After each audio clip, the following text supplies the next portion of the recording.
Good morning, everyone. I'm Chris Haney. I'm the Executive Director of the California Budget and Policy Center. Thanks, everyone, for being here with us this morning to talk about ballot measures that are on the November ballot and what they mean for our communities. We appreciate everybody being here in person, and we also appreciate all of you who have joined the webcast online, which has just started. And over the course of the day, we'll be taking questions, of course, from those of you in the room. You can follow the usual protocol of raising your hand or throwing something at one of us, and we'll make sure we respond. And for those of you online, there'll be the ability via the chat function on the webcast to offer some questions, and the staff of the Budget Center will be filtering those up to me as we go.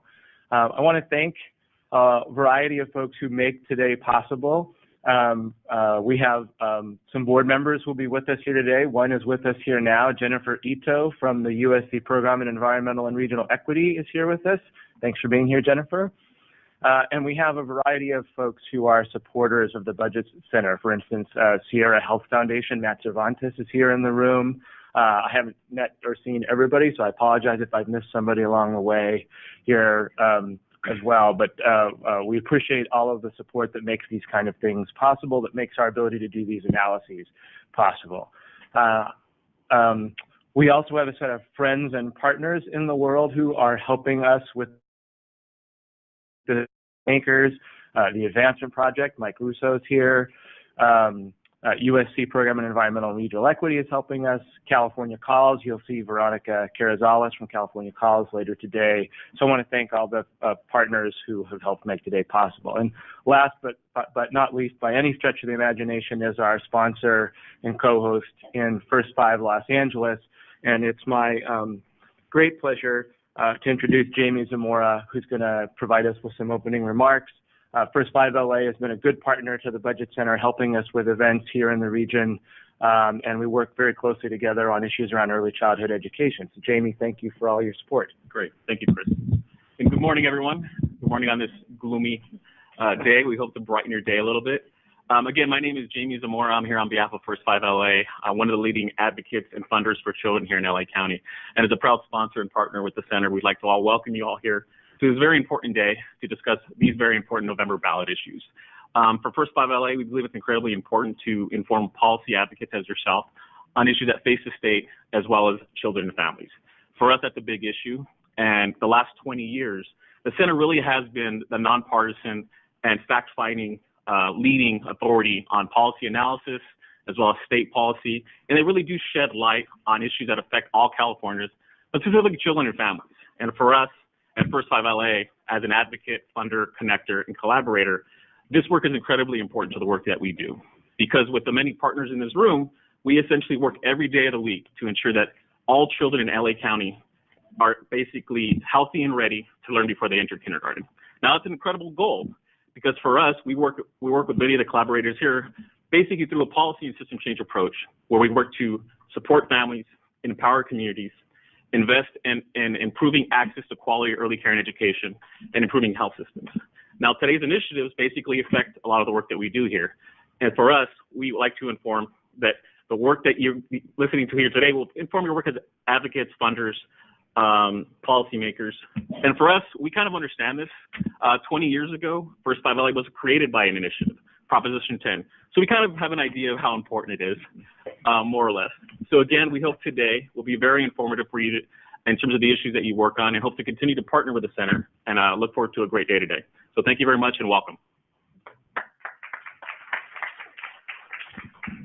Thank you again, Jamie. So let me talk a little bit about the rundown for the day.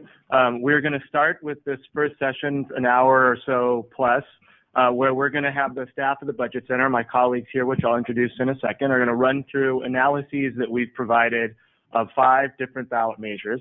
I'll talk a little bit about why those 5 in just a second.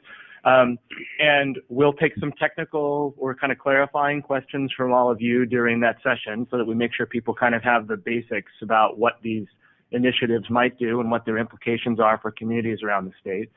And then we'll take a break, and we'll come back, and we have a set of experts from here in the region and who are experts on statewide issues, and they're going to talk about their perspectives on some of these issues from the work that they do and the work of their organizations. And there again, we'll have a bit more of a conversation around your perspectives on that here in the room as well. So the first half is going to be a little more presentation and kind of getting the basics down. The second half is going to be hopefully a bit more conversational, and we can raise some other issues that maybe we haven't covered in that first session. But if you have questions along the way, please don't hesitate to inject them into the process in some way. We'll make sure they get dealt with. So why the 5 initiatives? We're going to be covering Proposition 5, 6, 10, 1, and 2. We'll tell you a little bit more about all of those. The Budget Center's work on analyzing budget on ballot measures in the ballot cycles every 2 years is driven by our mission, which is to improve outcomes for low and middle income communities around the state through better budget and fiscal policies. And so when we look at the proposed ballot measures that come out in any cycle, it means that we're looking to see which measures have implications for state and local government budgets in some significant way, and which ballot measures have some significant potential impact, positive or negative, on the low and middle income communities that are the folks we are trying to serve and improve outcomes for. So if you're sort of trying to figure out why we chose the 5 that we chose, that's why they're there. And we can certainly have some conversations about things broader than that, although we probably won't have as much to say, and there may be other folks in the room who might have some expertise to share in that regard. So just a couple of quick housekeeping notes.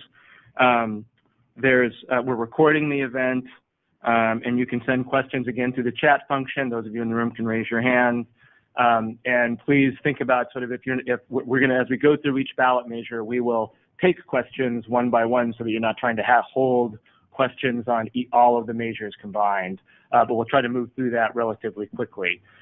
So we're going to start with the Budget Center's analysis of Proposition 5, which is a measure that extends property tax breaks that were enacted under Proposition 13 back in 1978, and various measures since then that have impacted that. And Jonathan Kaplan, a senior policy analyst at the Budget Center, was going to provide an overview of Proposition 5.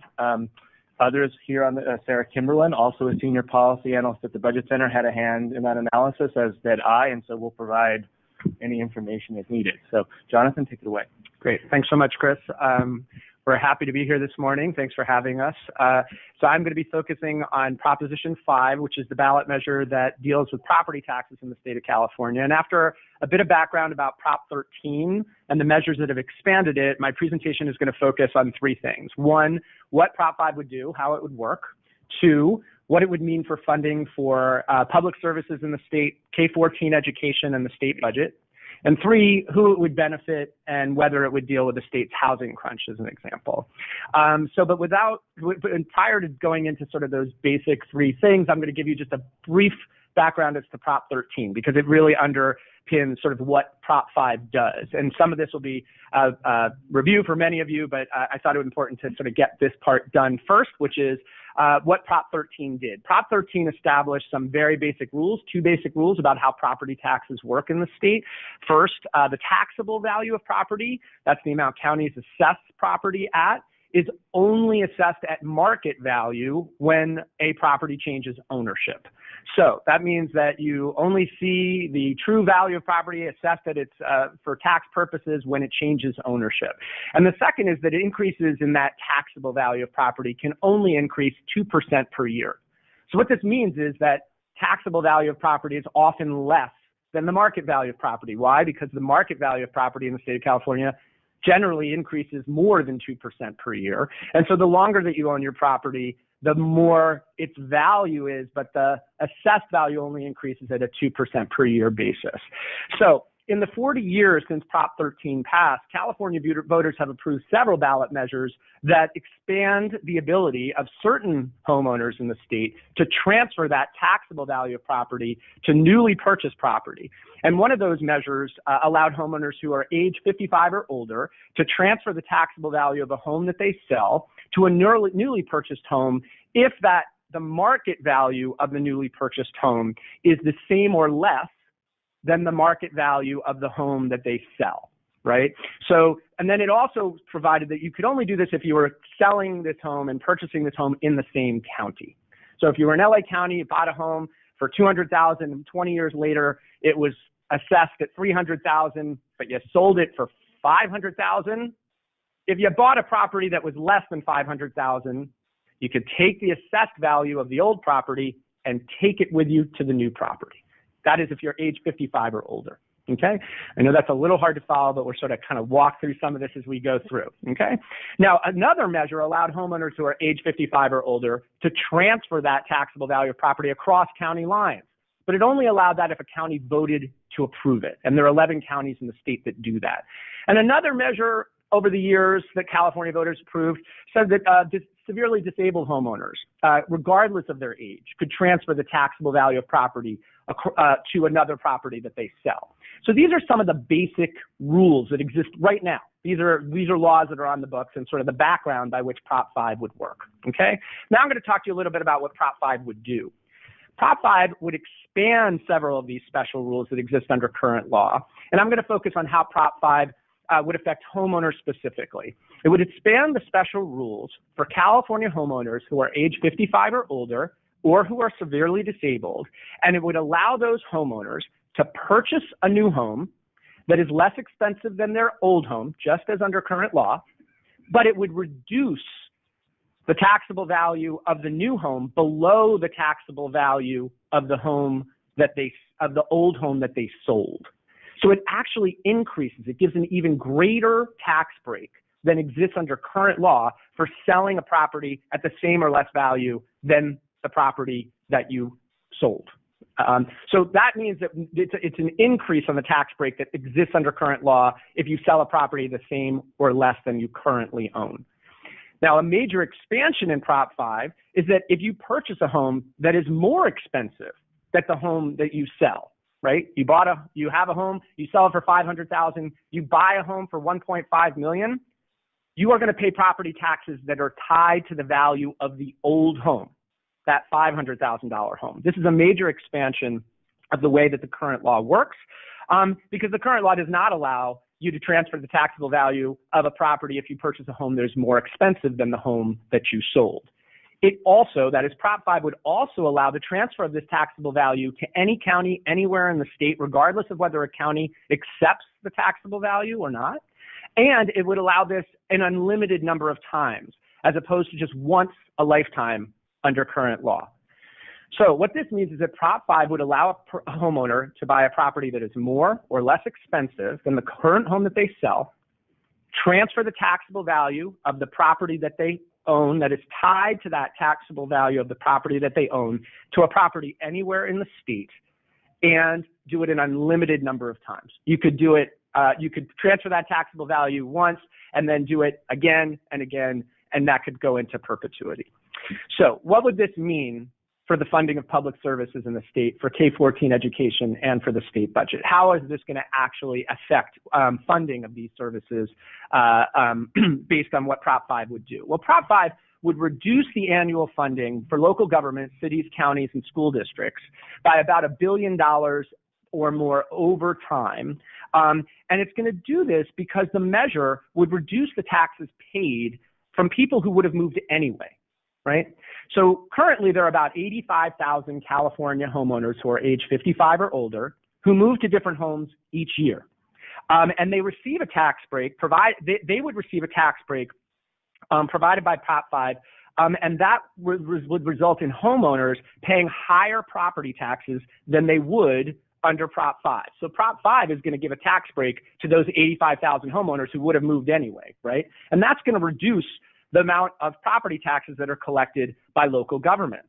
Now, there is a part here that Prop 5 would result in more people moving. That would possibly increase prices of homes and home building that would lead to more property tax revenue, right? So there is a countervailing force here. But the Legislative Analyst's Office estimates that the potential revenue losses from people who would have moved anyway is going to be far greater than the gains from higher home prices or home building. So as a result, Prop 5 would cut funding by $1 billion over time for health, public safety, and social services provided by cities and counties. That's the sort of bottom line number for what this means for local services out there provided by cities and counties. Now, what would Prop 5 mean for funding for K-14 education? This is a little counterintuitive, but while Prop 5 would reduce the amount of annual property tax revenue available to K-12 school and community college districts at the local level, the total amount of dollars provided for K-14 education statewide in most years will not change. It's not going to be affected by Prop 5. And the reason that's the case is because of another California constitutional amendment called Proposition 98, which is the basic minimum funding guarantee for schools and community colleges in the state, which in most years requires a backfill in the reductions in property tax revenue with state general fund dollars. So if property taxes fall in the state in most years, what the state does is backfill that loss, and that means that K-14 education really isn't going to be affected much by what happens with Prop 5. However, on the other side of the budget, what you talk about is what would that mean for how the state budget would work. Well, while Prop 5 would not mean a reduction in K-14 education funding statewide in most years, it would affect the state budget. And that's because Prop 5 is going to cause the state general fund to backfill the reduction in local property tax revenue to K-12 schools and community college districts in most years. And over time, that's going to mean there's $1 billion fewer available each year for support of state funding for programs outside of K-14 education, for things such as healthcare, housing, human services, and higher education. So that was a basic rundown of what it means for K-14 education, the state budget, and local services. Now I'm going to just give a brief amount about who Prop 5 is going to benefit and whether it would affect the state's housing issues. Prop 5 is basically going to benefit older homeowners who are already receiving significant tax breaks under Prop 13 and who are whiter and wealthier than Californians overall. A majority of California homeowners, that's 7 million homeowners statewide, would meet Prop 5's eligibility criteria. Roughly 60% of the state's homeowners would be eligible under Prop 5. Now, of that 4.1 million households that are eligible under Prop 5, 97% of them are eligible because of age. That means they're 55 years or older, right? That's 97% of those eligible households. And less than 3% are eligible because of disability, right? So the vast majority of these homeowners are eligible because of how old they are. Nearly 2/3 of Prop 5 eligible homeowners are white, and Prop 5 eligible homeowners' median household income is 15% higher than the median household income of the state as a whole. So they're whiter and wealthier than the state as a whole. That would be the effect of Prop 5. And Prop 5 eligible homeowners have an annual property tax, generally speaking, of around $3,000, which is about 75% of the $4,000 annual median property tax that younger homeowners pay in the state. Right, so they're generally paying less property tax as we stand here right now, and it's going to give an even greater property tax break to those who already pay less property taxes. All right, so how is this going to affect the housing crunch in the state of California? Well, our analysis shows not by much. It would be fairly marginal, and the reason is that recent estimates indicate that the state would need about 1.8 million new homes to be constructed by 2025 in order to meet demand by that year. That's a very large number, right? But the Legislative Analyst Office estimates that the number of movers caused by Prop 5 would be only about in the tens of thousands each year. So as a result, we're really not going to, that's a drop in the bucket relative to the need in terms of state housing. We have a very small number of movers that would likely result as a result of Prop 5, and we have a much, much larger need as relates to housing statewide. All right, so in conclusion, Prop 5 would make significant changes to how the state's property taxes work in the state of California. It would expand special rules that would provide tax breaks to older, wealthier homeowners at the expense of younger, less affluent homeowners and for public services. And I know that's a lot to have thrown at you in 10 minutes or less, but that was my task. And now I'm very encouraging much of your questions, if you have any, to try and sort of uncover some of the things that I've thrown at you. Great. Thanks, Jonathan. The property tax system in California is exceedingly complicated. That was about as good as I think anyone could do instead of describing Prop 13 to Prop 5 in under 10 minutes. So thanks for the quick summary. And those of you in the room have the brief that you can also get more of the details on, and those of you online can find it on our website. Let's start with a few questions over here. Of course. So I'm going to look around the room and try not to hate me, but I am one of those. I'm close. Although I don't fall into the ethnicity category that you might think. So I have a two-part question. One is we have an aging population. We will live longer. We may move more than once in our retirement ages or in those over 55. I, God forbid, would never retire. How does this help me? And then how does it affect long-term the education component? And obviously it's not even affecting housing. And two is, and this maybe can answer real quickly, did they do this to offset the $10,000 limit from the new federal tax laws? So first questions first, how it would help you. For those who are age 55 or older, this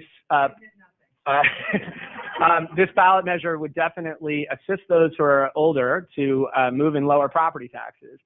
But to the extent that we really are concerned with those who are in that age bracket or who are what we would call stuck in place because they're maybe on fixed incomes in the state and they may not be able to move because the property tax where they would move to would be greater than their ability to afford based on their annual income.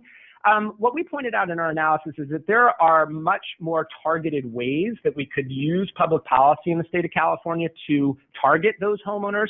For example, creating asset limits or income limits around what this property tax break for certain homeowners would allow. Thus, we would be able to not give a property tax break to very, very wealthy folks who would be able to, for example, sure.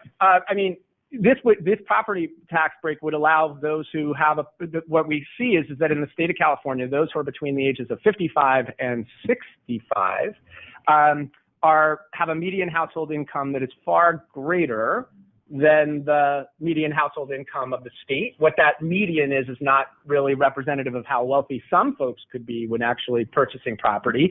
There was a piece in the LA Times a couple of months ago that actually focused on the Bridges family. That's Lloyd Bridges and Jeff Bridges and others. And it sort of focused on said, well, that Lloyd Bridges bought a house in Malibu in the 1950s and was able to take the property tax assessment and transfer it to his child, Jeff Bridges. And then the property tax assessment on that property may be about $5,000 a year, but they're using Airbnb and renting it out for $15,000 a week.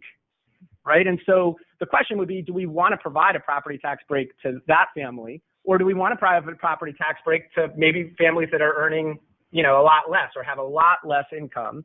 And so the question would be, how do we use the tax system to try and provide the assistance, as you're describing, to families that may need it, and not provide a tax break to other families that may not need it?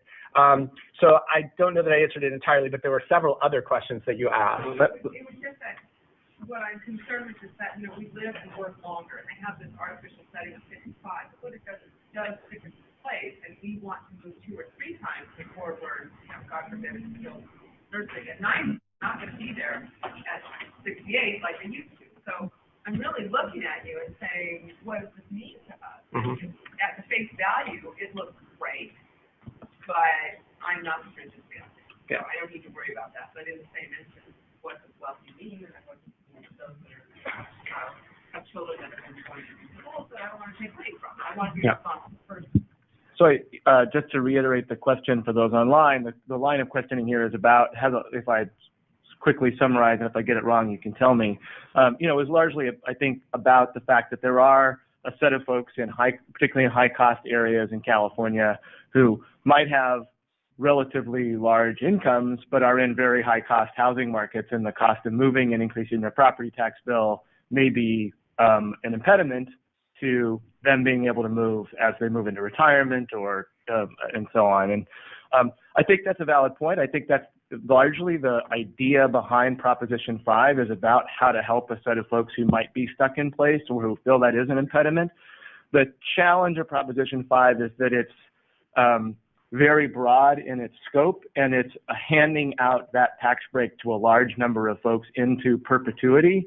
That may not be exactly how we want to use scarce public resources, given the lack of dollars that will result for K through 14 or for the state budget. And so, it's not, I think our perspective on that is there's something to be done public policy-wise to help a set of homeowners in that world, but this measure may have a much broader set of consequences that need to be considered in that regard. On the state and local tax deduction issue, I don't think any of us knows or could answer whether folks that have sponsored this measure have done this in response to the federal changes that have created a tax increase for upper and middle income households as a result of the cutback in the state and local tax deduction. But that's an interesting question. Probably should forward that on to the sponsors of the California Association of Realtors. Good morning, Jonathan. I'd like to throw two questions your way. The first one is a softball. The second one, not so much. How would this proposition affect second and third homes? So the property tax assessment that you have on your first home is if you are to purchase a new home, whether it is a second home or a third home, it allows the same only to be done it would allow that transfer regardless of whether or not it's a first or second or third home. So this allows property taxes to be used in that way, regardless of whether or not it's in that regard or another. Okay, so in other words, it's a benefit to, we'll call it the 1% more than the general population. That's true. Okay. My second question, if my information is correct, Riverside County, where Palm Springs is located, does not have a reciprocal agreement with other counties to pass along their original tax basis. You've discussed the $1 billion impact to the state. How would a county like Riverside be affected if homeowners from other counties can suddenly bring their original tax basis over there? Right, I'm quickly checking, and yes, actually Riverside is one of the counties that accepts inter-county transfers. But for those counties that don't, what this would mean is that if a homeowner moves to a county that does not currently accept those transfers, what this means is that those counties that would have received greater property tax revenue on the transfer of property when that purchase is made would now have to take the assessed value of a prior property when it is transferred to their county. So this would generally lower the property taxes that county would otherwise receive because they were under current law not accepting those transfers. So does that answer your question? By your counties that you specifically identified, harms more as opposed to less. No, we did not do that analysis to look and see whether or not certain counties that are not accepting these transfers would be or would not be more greatly impacted due to these transfers. So we haven't done that analysis. I will point out, though, that interestingly, many of the counties that do currently accept these inter-county transfers, for example, Los Angeles County, Orange, Riverside, San Bernardino County, many of those counties are actually in areas of the state that have higher home prices than in other areas of the state. So just as a side note. And some of those counties that are not accepting the transfers might like seeing incentives for people to move to their counties. You never know, but there would also be the potential revenue impact of whatever happened locally. So. We're going to, for the sake of time, we're going to move on from Prop 5 just because we need to move through the others, but there will be an opportunity to ask more questions about this, and you'll hear from other folks this afternoon. So thanks, Jonathan. Sure. So I'm going to talk a bit about Proposition 6, which is the measure on the November ballot, which would eliminate recently enacted funding for road repairs and transportation infrastructure. And like what Jonathan did with Proposition 5, I'm going to talk a little bit about the basics of what it would do, what it would mean for public services, and then address some questions that have been raised about Proposition 6 and its implications. So what would Proposition 6 do? It has two components to it. First, it would eliminate funding for transportation infrastructure that was enacted last year in 2017 under Senate Bill 1, which was a highway and transportation infrastructure and other transportation improvements package that the governor and state legislators agreed to last year. The second component is it would require the legislature to obtain voter approval for all fuel and vehicle related taxes, the kind of which are funding the Senate Bill 1 package in the future. So it would require that if the legislature or the governor wanted to increase that kind of funding in the future, they would have to go to the voters and ask for approval. So it has both a sort of undoing something that was passed last year and a future effect in that it would restrict the ability of the governor and the legislature to enact transportation funding in the future. There's let's back up for just a second and talk a little bit about that transportation infrastructure package and what it did. So it basically provides $5 billion plus a year in funding for transportation and infrastructure improvements. That's everything from roads and highways to bridge repairs, bike and pedestrian facilities, everything that you might think of as transportation-related infrastructure improvements. And it splits that money evenly between state government and local governments in terms of the allocation. And it raises the funding from a variety of sources. So the one everybody knows most about this issue is the gas tax, because it put an increase in the gas tax in place immediately that's already in effect, and then indexes it for inflation going forward. About half of that $5 billion a year is coming from the gas tax increase, so about $2.5 billion. The second largest source of funding for the package actually comes from an increase in new transportation improvement fees that you pay as part of your registration for your vehicle, and those are based on the value of your vehicle. So if you have a more expensive vehicle, you're going to pay a larger fee, and so on. And that's about $1.7 billion a year. And then there's $1 billion in funding that comes from a set of diesel fuel taxes that are also part of the package, and there's some other fees and related parts of the package that provide the rest of the funding. And all of those funding sources, for the first time in the state, are indexed for inflation going forward. So one of the issues here, which I'll talk about in more detail in a few minutes, is that we've had a hard time in the state keeping up with transportation infrastructure needs because the sources of the revenue for transportation infrastructure don't keep up with the costs of doing that kind of business over time. The governor and the legislature agreed to index all of these things for inflation, which essentially says they'll keep up with changes in the cost of living and the cost of the services themselves over time. Those dollars, as I said, get allocated under Senate Bill 1 to half to the state governments and half to local governments. $1.9 billion approximately for state highway and bridge repairs each year, $1.8 billion for local road repairs, and then a variety of dollars that go into things like public transit and intercity rail, helping to reduce congestion in some of the state's most populated and busiest congestion corridors, various bike and pedestrian facilities and the like. So that's how the dollars get allocated. An important thing to also understand is this is already in place, right? So the gas tax increase and the vehicle-related fees, all of that immediately went into place when the legislature passed this and the governor signed it. So there's already dollars in this year's state budget and approved in next year's state budget that are actually funding a variety of projects that are in communities across the state. And if you're interested in knowing about whether your community has one of these projects or has projects underway, there's a Senate Bill 1 state website that actually provides county by county and jurisdiction by jurisdiction information about where projects are underway or where they're planned. And so you can get a good sort of sense of what is in place in your community.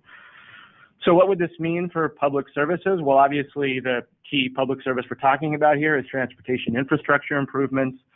So obviously, if we were to then, if people were to approve Proposition 6 in November, it would mean we would take the funding sources away and immediately eliminate the whole package that the governor and the legislature have been put in place. So $5 billion a year would no longer be available for those kinds of transportation improvements in this year, because we're in the sort of first kind of half year of it. That's about $2.4 billion, and then it would be that $5 billion going forward year in, year out. It obviously would mean there are less revenues available for the state to make transportation improvements, and the restriction on the governor and the legislature being able to pass future revenue increases in order to fund transportation would obviously have some impact on the ability to fund transportation going forward. That isn't to say that California voters might not approve some increase in future gas and vehicle-related taxes and fees, but as the Legislative Analyst's Office notes, that's probably less likely than the governor and the legislature being able to agree to do that as well. So it would likely mean some longer period of time where we would have a hard time raising revenues for transportation improvements. It would increase some pressure on state and local governments. State and local governments around the state are facing a fairly large backlog of infrastructure needs that goes back to the issue of our not having revenue sources that have kept up with those needs over time. And so it would put some pressure on state and local government budgets because the transportation funding would have to compete with other local services that have needs as well, and that would mean some greater pressure on general fund budgets of state and local governments around the country. And as I was saying, it would reduce our kind of longer term ability to keep up with the needs. So there's been a number of questions raised about Proposition 6, and you've probably seen those raised in the campaign flyers that have landed in your inbox, either in your mail or in your email. One of those is whether California needs the funding. There's a couple of key issues to understand there. One is to understand where transportation funding comes from, and it's a combination of federal, state, and local government revenues. At the federal government level, the primary source of funding is the gas tax that we all pay when we fill up the tank, that has both the federal tax and a state tax on it. That gas tax at the federal level hasn't been increased since 1993, so the funding source at the federal level has been eroding in terms of its ability to keep up with the cost of infrastructure over time, and that support hasn't been there at the level it once was for state governments. And so very similarly, we have that issue at the state government level, which is the state gas tax, also hasn't been increased since 1994. And there's a chart on the screen here which shows you essentially what happens with the gas tax under Senate Bill 1, which is the immediate increase in the gas tax that we're all paying now essentially creates increases the purchasing power of the gas tax in terms of what it can fund to where it would essentially be had we indexed the gas tax for inflation going back to 1994. So that blue line there sort of shows you this correction that happens immediately. There's a couple of other issues that get raised about the package overall. One is concerns that folks like our organization have about the potential impact on low-income communities, people who have less income when there are flat taxes like gas taxes or sales taxes, pay more of their income in those taxes. It's a larger share of what they have to spend every month. And that's a fair criticism. The challenge with that issue is that not every tax can be progressive. And the way that we have funded transportation improvements in this country and in this state has been through a set of user-based fees that basically sort of say you pay to use the roads or you pay to use the bridges, either through gas taxes or fees of some kind. There are other ways to deal with the potential regressivity or the impact on low-income households. So, for instance, we could increase the earned income tax credit in the state, which is a tax credit for working households, to sort of provide some offset. But there isn't a way to construct a set of transportation improvement taxes that would be progressively structured based on your ability to pay. There is that element that I mentioned earlier, that the vehicle-related fees, the transportation improvement fee, is actually constructed slightly in this direction, where if you have a more expensive vehicle, you pay a higher fee. So that the legislature and the governor made some effort in this regard. The last issue to just raise about this is that there's been one of the issues raised or questions raised is whether the dollars are really going to go to transportation. This is an issue I'd argue you probably need to worry not very much about. There was already a set of rules in place that said dollars from the gas tax and other vehicle-related fees have to go to transportation improvements. And the governor and the legislature, when they enacted Senate Bill 1 last year, wanted to make sure that there were even tighter restrictions in place to make sure that those dollars were allocated to the services that they were intended for. And a ballot measure was put on in June that 80% of California voters supported, that basically requires that the dollars that come in from these revenue sources go to the roads and highways and other transportation infrastructure that's needed. So the bottom line here is basically, regardless of what you've seen about the campaigns about this issue, the choice for voters is essentially, do you want to support continued funding for transportation infrastructure? And if you don't like the gas tax, to what extent do you reconcile that, right? You don't want to pay the increase in the gas tax, but you don't then want to support funding for the transportation infrastructure. And that's a tough choice, but it's a choice everybody sort of has to make individually about what you think the state needs, what you think your local government needs, and what you're willing to pay for. So that's the quick rundown of Proposition 6. Are there questions that people have? Yeah, over here.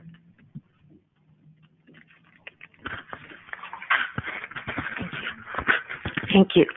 So in the event that Prop 6 does not pass and things stay the way they are and we have new government, new legislation, might there be something that could be passed to provide low-income drivers, perhaps with an offset, maybe, I'm not talking about Gasicade for all, but like some kind of a card or something that when they go to buy, I mean, I know it couldn't come out of SB1 because of Prop 69, but might there, or is anyone thinking about assistance to low income to help them with this? Because I know it really is a burden to be paying a lot more for gas and car registration. Thank Absolutely. I think that there will be some thinking and probably some creativity about that. I'm not sure that we can say for sure that there are proposals out there that people have crafted in that regard. The easiest way that's currently on the books in California to provide some kind of offset would be through the earned income tax credit. So it's not, related to the gas tax or what you're paying in gas and vehicle related fees, but it is a credit that goes to households based on their income level that provides a cash assistance essentially through a tax refund that you could structure through the current California state law as an increase to try to offset some of that impact on low income communities. And then we'll see from there. I mean, I do think you're exactly right. There is concern out there that there is both an impact on low income communities. There's also the fact that it's actually hard on certain sorts of service sector folks, taxi drivers and various folks and laborers who, have vehicles and the like. So there are people who are thinking about that. And there are ways to structure it in current state law, and there may be some creativity around how to think about that going forward. Over here, do we have another question? Yeah. I think we need to speak to the truth of the matter. If you don't push this through on a gas tax, they're just going to pass a transportation bond, and then it's going to go on property taxes. So what's the give and take here when you talk about a low-income community? I think the earned income tax credit is the only way to go. They're not going to be able to trace you and give you a card like a food, whatever, I can't think of the word for the SNAP. Thank you very much. But wouldn't that really be the reality? They're just going to pass a transportation bond on us. They're going to ask us to go back and say, you got to fix your roads. Yeah, there's not a lot of mystery to how you fund transportation. You've got essentially three options here, the kinds of taxes and fees that they have put into the Senate Bill 1 package. As you've noted, if they don't do that, then you can do it through bonds, but the bonds have both long-term debt costs associated with them. And the third option is really doing it out of the general funds of state and local governments, and that means that comes at the expense of everything else that needs general fund spending. And trying to sort of close this up, it's if you think there are transportation improvements that are needed in the state of California, we haven't been keeping up with those through the funding sources that are there. And the question about the Senate Bill 1 package is if we're willing to pay for that. Right? That's essentially the question that's on the table. So in the interest of time, we'll keep moving on. There'll be more chance to talk about this going forward. So I'm going to turn it over to Sarah Kimberlin, Senior Policy Analyst at the Budget Center, who's going to talk about Proposition 10, the measure that would expand the possibility for local governments to enact rent control policies. I'm sure there's more than just passing interest in this issue in the room. So Sarah, go ahead. Thanks, Chris. Yes, so I'll be speaking about Proposition 10, and this is a proposition that was placed on the ballot by petition signatures. Oh, sorry, is this working?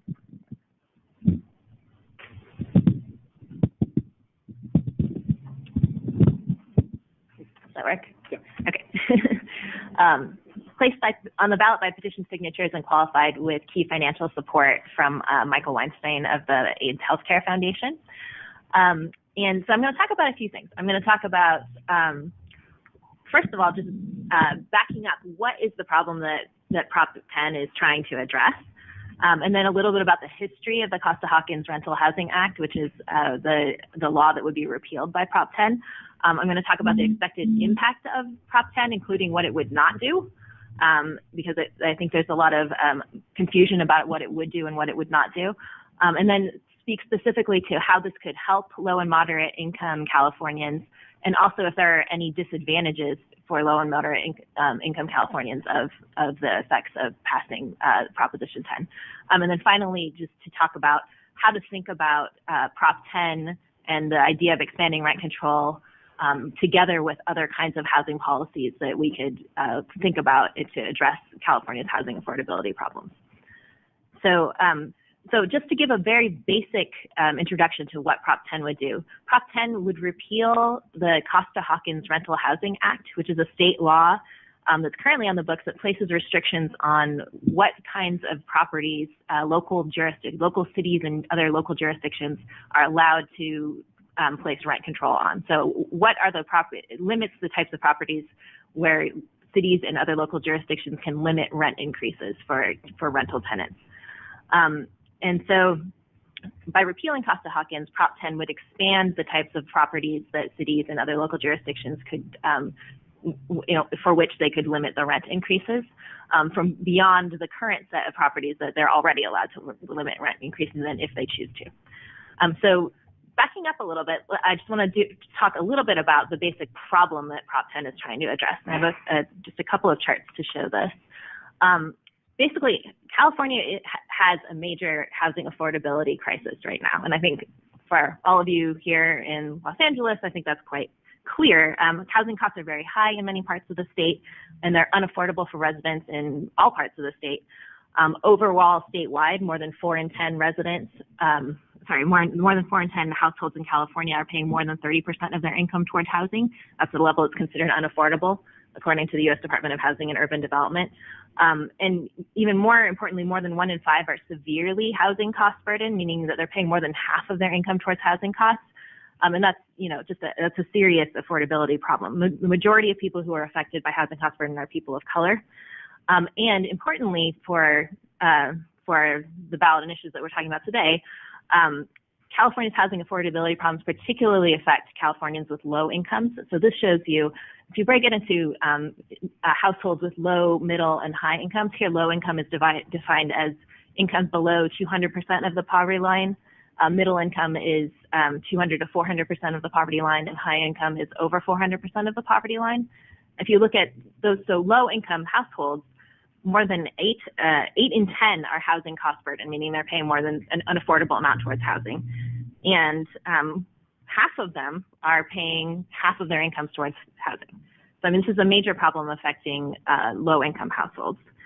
And then the other set of Californians that are particularly impacted by housing affordability problems, this is another slide, are renters, which of course there's a lot of overlap between renters and low income households.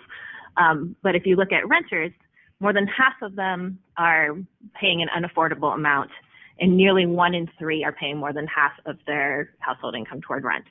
And so low-income households and renters are both particularly affected by California's high housing costs. And when families and individuals are facing housing costs that are unaffordable, there are a lot of consequences of that. So they may be forced to double up, they may be forced to settle for substandard housing or housing in neighborhoods that have low opportunities or unhealthy conditions. And they may have to cut back on other necessities, settle for low quality childcare, set aside taking care of medical problems. And there's just a lot of concrete consequences that happen when families don't have enough money to cover the basic cost of housing. And all of these things, in the most extreme cases, this can lead to homelessness, right? And all of these kinds of cascading consequences have serious impacts on people's health and well-being. And those, in turn, have long-term consequences, not only for the individuals, but for the community more broadly. And then another really important factor that relates specifically to Prop 10 is the fact that it's not just that California's housing costs are high and rent burdens are high, it's that housing costs have been rising faster than most people's incomes have been rising. So this slide shows you, if you look at the period from 2006 to 2016, median rents increased by 13% in that time period, but median annual earnings for full-time workers only increased by 4%. So what that means is rents are increasing 3 times as fast as typical earnings for a full-time worker. And that means that, not only are housing costs high, but it's becoming harder and harder for people to, for typical Californians to afford the housing costs as they go up.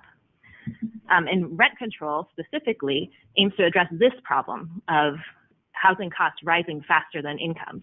And it does that by limiting how much rents can increase year over year for tenants. So I want to switch gears for a minute now and talk about the history of the Costa-Hawkins Rental Housing Act, because I think this is also important context for understanding Proposition 10. So basically, if we go back to the 1970s and 1980s in California, that was the period where rents were rising rapidly, and there were a number of cities in California that adopted rent control or rent stabilization policies. And during this period, landlords and other representatives from the real estate industry wanted to put some limits on these local rent control policies that were popping up across the state. And so there were a number of attempts by the real estate industry to put some statewide limits on what these rent control policies could look like. There was a failed ballot initiative. There were repeated failed legislative attempts in the 70s, 80s, and 90s, until finally in 1990, a real estate-sponsored bill, the Costa-Hawkins Rental Housing Act, was passed and was signed by Governor Pete Wilson. And Costa-Hawkins basically places 3 limits on the local policies that cities and other local jurisdictions are allowed to adopt. So first of all, it says you can't control the rents in single-family housing. If you're renting, someone who's renting out a single-family house can't be covered by rent control. Second of all, new housing built beginning February 1st, 1995 or later cannot be subject to rent control. And in cities that already had rent control policies on the books, that date was backdated. So, for example, Los Angeles had rent control beginning in 1978. So any housing built more recently than 1978 cannot be subject to rent control in Los Angeles.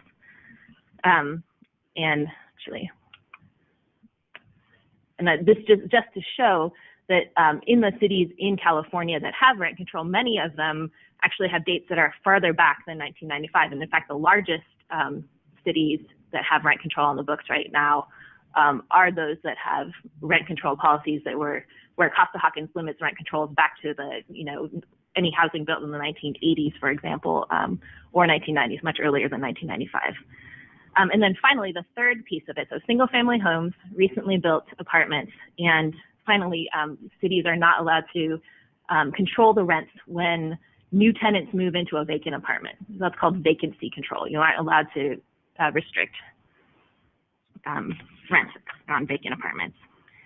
So now I want to turn to what the expected impact is of Proposition 10. So first of all, I think it's really important to understand what Proposition 10 would not do. So first of all, it would not establish the basic authority of cities and other local jurisdictions to control rents in half of the housing in California. So half of the rental housing units in California are already eligible to have rent control placed on them if a local jurisdiction chooses to do that. And in fact, in 2016, 2 new cities in the Bay Area, in the San Francisco Bay Area, adopted rent control for the first time. And those policies apply to older apartments. Second of all, Prop 10 would not automatically expand rent control to new cities, and in most cases, it would not automatically expand rent control to additional rental homes. So in almost all cases, specific local action would be required for cities or other local jurisdictions to actually do anything new as a result of Prop 10. And third of all, Prop 10 would not force landlords to rent out units at a loss because their state law would continue to require that landlords be allowed to get a fair rate of return on their rentals. So switching gears to what Prop 10 would do, basically Prop 10 would allow cities to limit rent increases in a broader range of the housing in their local areas. So they could expand their existing rent control policies or establish new policies that wouldn't be limited by the current restrictions that are put in place by Costa-Hawkins. So, for example, they could choose to control rents in single-family homes or in apartments that were built more recently than 1995, or if you're in LA, in apartments that are built more recently than 1978. Or they could choose to control how much rents could increase when an apartment turns over to new tenants.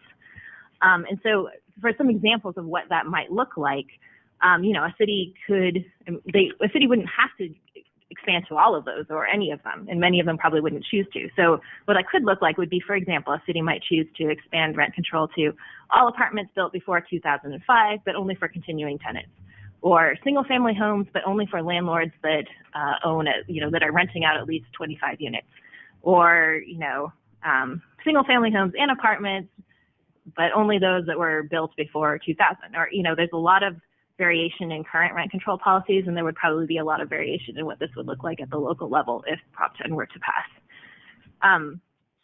Just to speak a little bit to what rental units would become eligible for rent control if Prop 10 passes. So again, half of all rental homes are already eligible to be subject to rent control if a local area decides to do that. But the newly eligible ones, if Prop 10 were to pass, would include single-family homes. And statewide, more than a third of rental households actually live in single-family homes, but it varies a lot by region. So in the more inland, less urban parts of the state, it can be as much as half of rental households are in single-family homes. And in the more urban coastal areas, it's more like less than a third. So in Los Angeles and the South County area, for example, it's less than a third. So those could be newly subject to rent control if local jurisdictions chose to do that. Also, older apartments more recently built apartments could be newly subject to rent control. And again, this would especially be relevant in the cities that have these restricted dates that are farther back in time. So, in Los Angeles, where housing built since 1978 is not eligible for rent control, Los Angeles might, for example, choose to push that date back up so it was more like 1995. Or, if, for example, the four largest cities that have these older dates pushed up the date of rent control to any housing built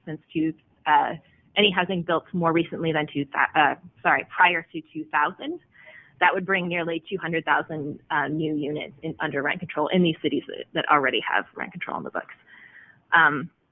And cities could choose to implement vacancy control, so to control rents when apartments turn over. Although historically, when before Costa-Hawkins was passed, that was fairly uncommon, and it, again, cities wouldn't have to adopt any of these new expanded controls, and again, probably there would be a lot of variation in what would happen, and many of them wouldn't choose to do all these things. So switching gears to focus on the impact specifically on low and moderate income Californians, since that is our focus as an organization. As I said before, housing affordability challenges particularly affect low and moderate income Californians and particularly affect renters. So basically, any expansion of rent control would provide more renters with modest, predictable increases in rents so that they wouldn't be surprised by big jumps in rents or repeated jumps in rents or rents that are rising faster than their incomes. And the savings can be significant, although it depends very much on how a local rent control ordinance is designed. Rent control also encourages greater renter stability. Renters are less likely to have to move, and they're also less likely to want to move because they may not be able to find an apartment with similarly low rent. And that in turn also encourages neighborhood stability. So then the question is, are there potential disadvantages to low and moderate income Californians if rent control were expanded, or if cities were allowed to expand rent control beyond what they can currently do? And here's where rent control policies can create incentives for landlords that have the undesired effect of working against the interests of low and moderate income renters. And this is, definitely a key policy concern. But it's also important to note that how serious these negative effects are, whether the negative effects come into play, really depends on how the local rent control policies are designed. And in many cases, you can design a local policy to minimize these effects, or you can couple a local policy with other kinds of policies that will help mitigate these negative effects. So for one thing, limiting rent increases can incentivize landlords to neglect maintenance of their units. But you can design a local policy to allow pass-through of some maintenance costs. You can fully fund code enforcement to ensure that health and safety standards are met. So these are things you can address through policies. Secondly, if rent control is applied to newly built housing, it reduces the expected profits from the housing, and so it could discourage developers from building as much housing as they otherwise would have.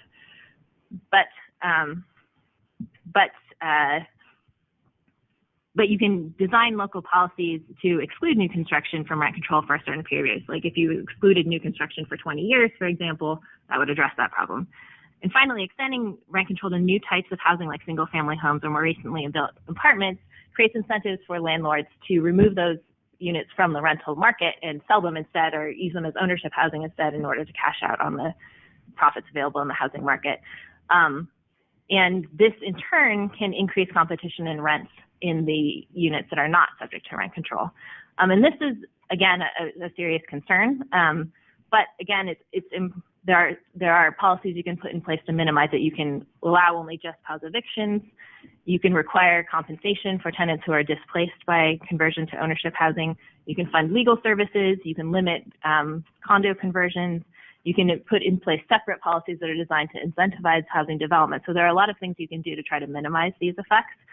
And another thing that, this is probably one of the most likely negative impacts of an expansion of rent control in terms of how it would affect low and moderate income Californians, because decreasing the housing supply and potentially increasing rents in non-controlled units, could have a negative impact on low income households. But this would particularly affect new renters and those in units not subject to rent control. So especially renters entering the market for the first time and those moving involuntarily. And it would, at the same time, that has to be balanced against the significant benefits for renters who are staying in their same unit, who are newly under rent control, who would see significant savings. So, I think there's a trade-off between those two groups of renters and how they would benefit or be disadvantaged. And so finally, I just want to conclude by talking about Proposition 10 in relation to other policies to address housing affordability. So, it is definitely the case that California's housing affordability problems are directly related to a lack of housing supply and adequate housing supply, and rent control would not increase the housing supply.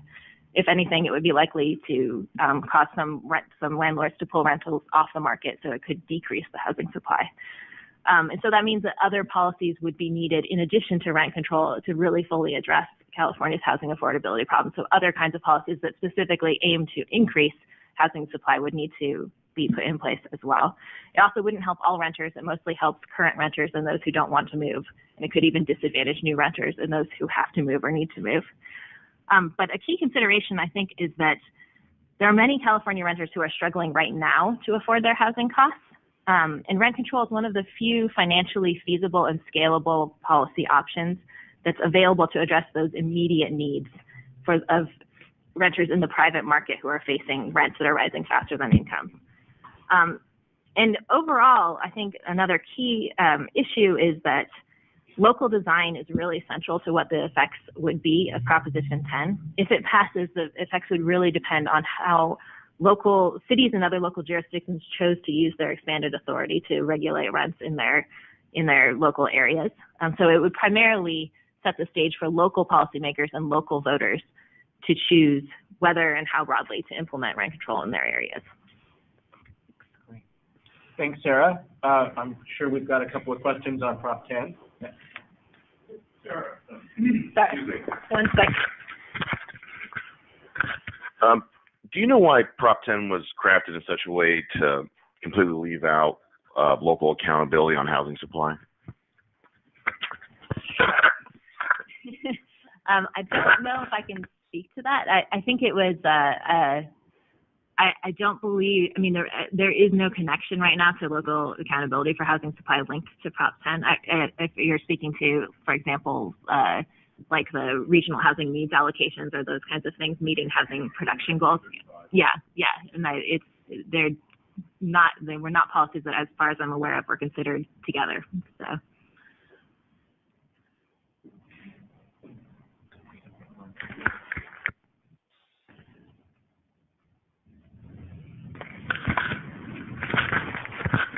Thank you. So I'm fortunate to live in a rent-controlled building in Santa Monica, and I've lived there for 33 years. And existing law in Santa Monica has kept the landlords of my building from doing maintenance if they don't absolutely have to.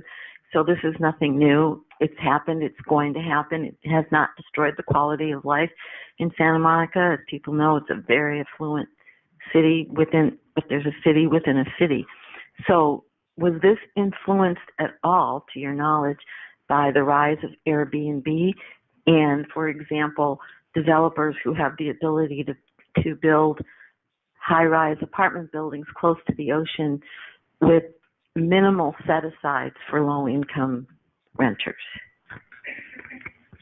I mean, I think those are other issues that are definitely tied into California's housing affordability challenges. I don't know that Prop 10 or rent control specifically ties into them, but I mean, these are the kinds of issues that local jurisdictions will have to consider. If Prop 10 passes and they want to look at, now they have more flexibility to design local ordinances that deal with rent control, those are the kinds of issues I think that they would want to consider in terms of thinking about which units to apply it to and how to limit the rents.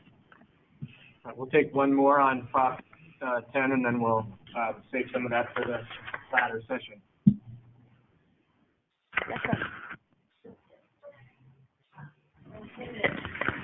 Owner or developers from selling buildings or taking units off the market to Airbnb them, right?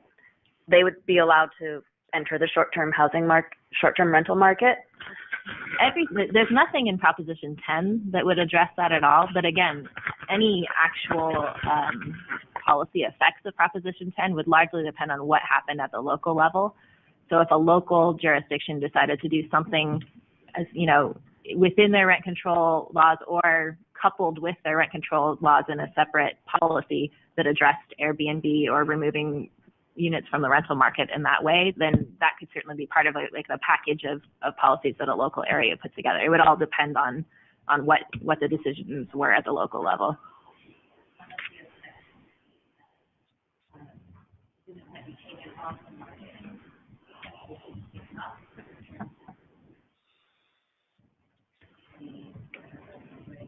Yeah, I mean, rent control can create incentives for landlords to pull units off the market if they can get more profits by doing that. But again, a lot of it depends on how it's implemented. So, I mean, there are policies that cities can put in place to try to discourage that. And there are also rent control policies can be sent, each jurisdiction gets to set what the fair rate of return is for landlords. So that's a number that can move up and down at the local level to try to balance the needs of renters versus the needs to make sure that landlords have enough incentives to keep units on the market. So thanks. I know there's a couple of more questions that are bubbling up out there, but we'll come back to this in the latter session. We're going to do a little bit of speed dating on bond measures now, because we've got two other measures we want to cover in just a few minutes, but we thought there would likely be a little bit more intensity of interest around 10 and Proposition 5 and 6. So thanks, Sarah, for walking us through what is a pretty complicated measure in terms of its potential implications. I'm going to briefly run through Proposition 2, and Sarah's going to talk about Proposition 1. These are two measures on the November ballot that would allow the state to issue bonds to address issues around housing and homelessness. So I'll start on Proposition 2, which is a measure that would allow the state to issue up to $2 billion in bonds to provide permanent supportive housing for people who are homeless and mentally ill. And so to sort of give you the quick rundown of what it would do, it approves financing for a program that was enacted back in 2016 called the No Place Like Home initiative that has been stalled due to a lawsuit. And so the measure is intended to put the financing mechanisms in place to provide a funding mechanism for up to $2 billion in bonds for permanent supportive housing for folks locally who are in need of some services around who are mentally ill and who are homeless and who need some services wrapped together to help provide that housing and some additional stability. The dollars come from a measure that was passed back in 2004, Proposition 63, which put a 1% tax on millionaires.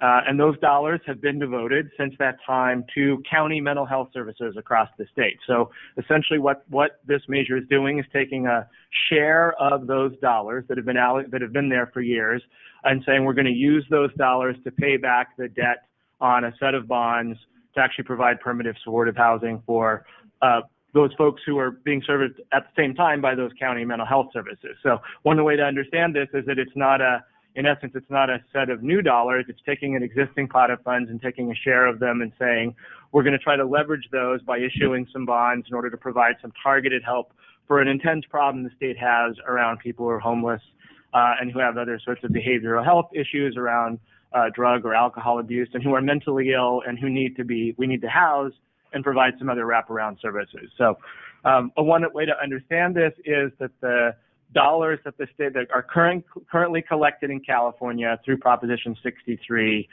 range from anywhere from about $1 billion a year to $2 billion a year. The dollars fluctuate pretty dramatically because it's a tax on millionaires and their incomes tend to fluctuate a lot over time. And the payback, the annual payback on the debt that would be issued is probably in the range of around $120 to $140 million a year. So in a year when we'd be collecting $1 billion in Prop 63 revenues, that means that it would be about 12% of those funds that would be taken and used for permanent supportive housing. In a year when the state's collecting $2 billion in Prop 63 revenues, which is what the scenario we're in now, it's about half that, or about 6%. So it's a share. It's not a huge share, but it's a share of current mental health services dollars that are going to be targeted specifically to permanent supportive housing. And there's a variety of issues to raise around that, but the key issue here is really, given the intensity of homelessness crisis, which has very clear tie to issues of mental and behavioral health. The estimates there are about a third to a half, depending on the literature and the research. About a third to a half of the people who are without housing in the state have some sort of mental or behavioral health challenge.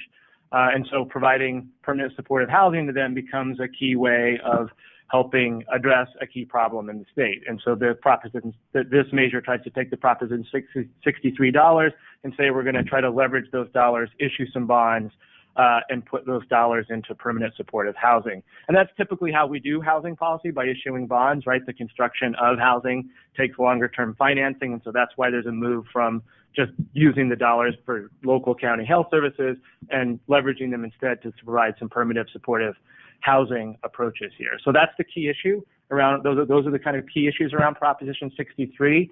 We can take some quick questions about that, and then we'll move on to the other housing related bond measure. Okay. Great. Yes. I see the section where it says what do opponents argue, and NAMI is in Contra Costa. I'm getting saying it takes away from existing, So is there is there an argument to counter that? I mean, I work for an organization that works with traumatized youth, so I want to make sure they still get mental health dollars. Right.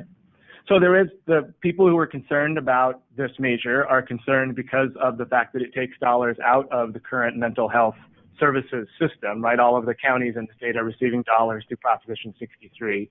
There are a couple of different ways to look at that. One is, it's true, right? We're making it, there's a trade-off here, right? We're saying we're going to take some of these funds that are available to local services and put them into a targeted way of providing those services around permanent supportive housing. But it's true that that reduces the other service funding available. There is, however, another part of that, which is the key issue for many of these folks is the fact that they are not housed, and it's very difficult to provide people with services that stabilize them, particularly around mental health, if they don't have housing. And so this is sort of going at the core issue. And one of the ways that shows up in counties around the state is that those folks show up in other parts of the social services structure, or they end up in the criminal justice system. And there are costs to counties that come from having to serve those folks in some of those other ways. And so this is trying to take a more proactive, kind of holistic approach to that. And in the places that have tried something like this, including here in Los Angeles County, the research on how these permanent supportive housing programs have worked has shown there is a reduction in costs that are having to be incurred in some of these other services areas, like the criminal justice system or in other social safety services. Yeah. What happens to the lawsuit? You mentioned the current lawsuit. So I'm not a legal expert on this, but the intention of the ballot measure is to essentially moot it goes away, right? Essentially, this basically says the No Place Like Home initiative enacted in 2016 is now financed and can go forward, which supersedes my understanding supersedes the lawsuit. Although there's probably some folks who can talk about the technical issues out there somewhere. We'll do one more question, then we'll do Prop 1. There has been some criticism of how MHSA dollars have been used at the county level. So is this also a way to more efficiently use those dollars and to drive them into actually getting used, getting people housed, and getting better service delivery? Yeah, there is an issue that's been raised about how those Proposition 63 dollars have been used or not used at the county level. The state auditor did an analysis of this and released it, showing that there were a lot of counties that have large reserves of their Proposition 63 dollars, which means they weren't being spent. In the county's defense on this front, if you think about the large fluctuation in the revenues from $1 billion to $2 billion statewide, if you're a county trying to provide stabilized mental health services, it makes sense to have some reserves, particularly in a time when the dollars are high, so that you can continue to provide the level of services in the years when the dollars go down. But there was also some sense that there wasn't enough there still weren't enough of the dollars being used. And in fact, a whole variety of work has been done to actually sense the auditor's report to make sure that counties are using those dollars. So I think there's been some constructive work in that regard. All right, so that's one bond. The other bond related to housing, which isn't necessarily related to homelessness or mental health issue, is Proposition 1, which is a housing bond, and Sarah will talk a little bit more about that one. So Proposition 1, probably of the 5 initiatives we're talking about today, is probably the most straightforward. Basically, Proposition 1 this was put on the ballot by the legislature last year. It was through Senate Bill 3 passed last year as part of the big housing package of a variety of laws intended to address California's housing affordability crisis. And Proposition 1 would allow California to sell $4 billion worth of bonds to support a variety of housing activities.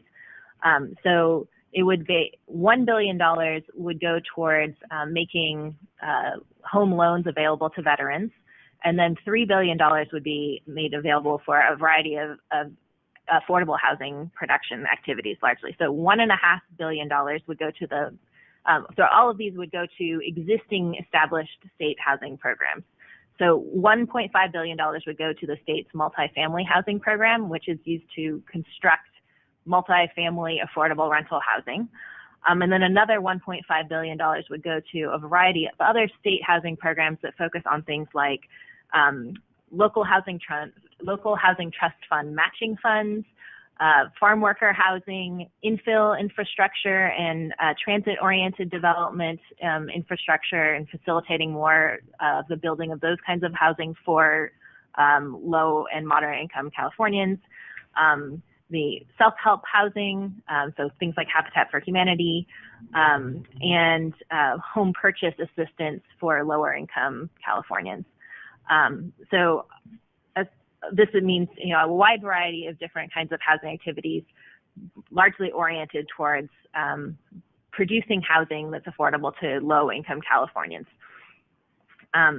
The LEO estimates that this would provide annual subsidies for up to 30,000 multifamily and 7,500 farm worker households, as well as down payment assistance to about 15,000 home buyers and home loans to 3,000 veterans. So we're talking about basically tens of thousands of new housing units and assistance to lower income Californians, as well as about 3,000 veterans. So I think in terms of the trade-offs involved, of course, this is a bond measure. So the $1 billion that's for vet home loans would actually be repaid by those vets over time. So there's no direct cost to the state of that $1 billion. The remaining $3 billion that would be for other housing activities would be a bond that the state would have to pay back over time, the principal and the interest, and those that would be paid back through the state general fund. So that would cost the state about $170 million per year over 35 years, according to the LAO estimates. So, that means that those dollars would not be available for other things that the general fund is used to fund. So things like criminal justice or publicly funded health insurance or pensions for public employees, all of those things would not be, you couldn't use these dollars for those activities. if they're paying these bonds back. So really the key question for voters is whether developing tens of thousands of affordable housing units and providing this assistance to lower income Californians is worth the trade-off of using those general fund dollars to pay back the bonds over time.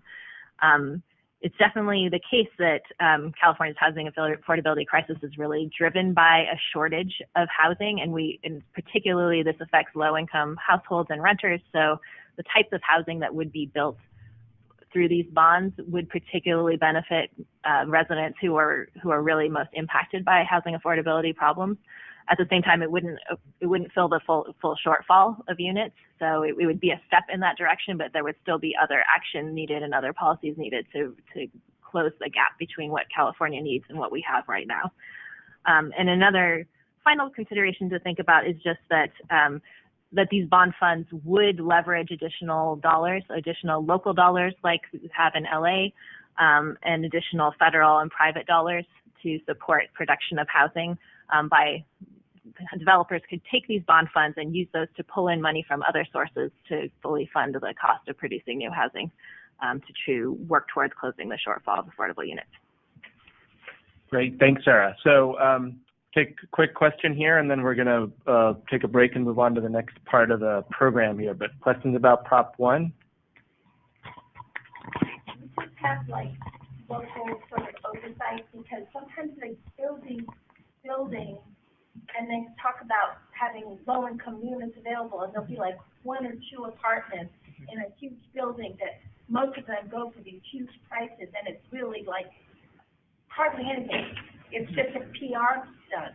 So I'm concerned if there's some sort of structure in there that will have some sort of oversight of how it's implemented. So the way these bonds would be structured is they would go into the variety of existing housing programs. And so the way these existing housing programs generally work is a local developer will apply for funding to one of these programs. And so the whole development process and the approval of how many units there are and what the rent, those kinds of things, that is generally done at the local level. What you're speaking about sounds more like typically like inclusionary zoning, which would be separate from this. This is more bonds for like an entire building of units that are affordable to low-income households. Is this bond put any limits on cost per unit, or have they given us an estimate of how many units it's going to fill? We did vote for the housing bond in like government health fund. Sorry, my memory's getting. Yes. What are we talking about here? So, I mean, one of the issues is that the funds from this bond would go into a variety of different programs. So I think there isn't a single probably cost per unit that you could pull out of it.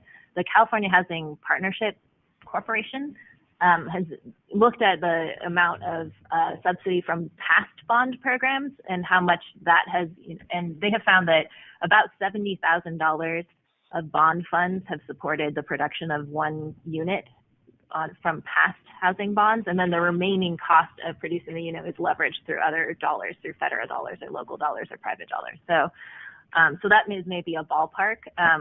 And part of the intention of this bond is basically those past bond funds are basically exhausted.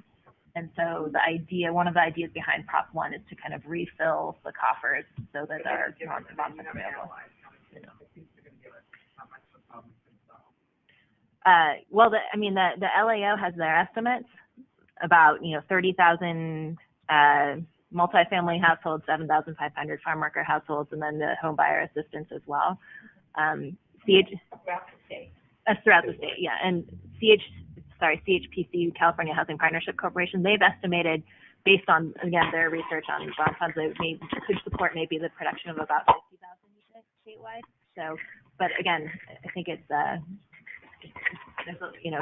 funds go into a variety of different programs that are doing different things, so might have different costs. All right. We will take one last question. Sorry, go ahead. Just wondering, for the new developments, is there any requirements for units to be built for people with disabilities? Again, the funds are going into a variety of different programs. I don't know the specific requirements in each one, but I believe that is generally a requirement in in some of these programs, and at the local level, that could probably be required as well.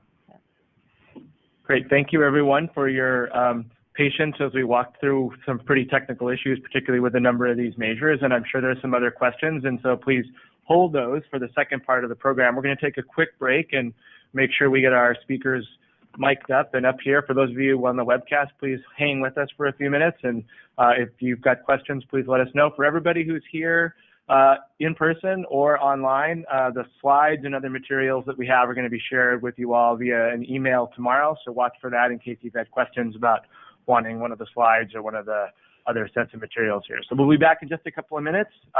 Grab some more coffee or pastries or whatever the case may be, and we'll continue in just a couple of minutes. Welcome back, everyone. We're going to get started with the second half of our program. My name is Julie Martinez. I'm Director of Programs and Conferences at Southern California Grantmakers. Welcome back. Southern California Grantmakers is a leadership hub and association for more than 300 foundations across 8 counties in Southern California. Our mission is to champion effective philanthropy and advance collaborative efforts that create meaningful change in our communities. For the past 2 years, SCG has held the Public Policy Conference for Philanthropists here in Southern California in partnership with the Center. We bring 300 philanthropists to learn, connect, and take action. For us, a well-informed community of funders that understands the relationship between public policy and their grant making is crucial to help advance systems change, work led by many of you. Today, you'll hear from two of our members.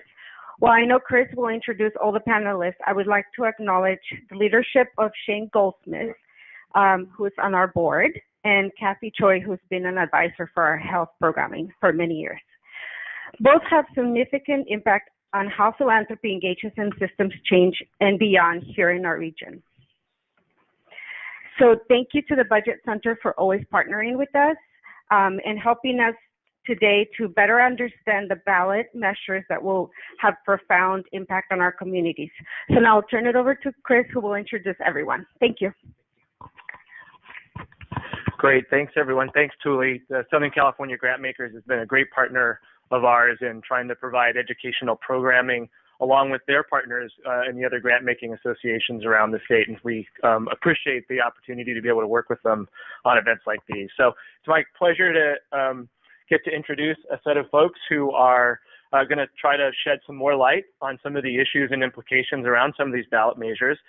Veronica Carrizales is the Policy and Campaign Development Director for California Calls, and I know they have some positions that they can share and some issues to share around these issues. And Veronica is also a member of our board of directors, so she gets to make other contributions for the Budget Center in a variety of ways. Kathy Choi is the Director of Programs at the Eisner Foundation.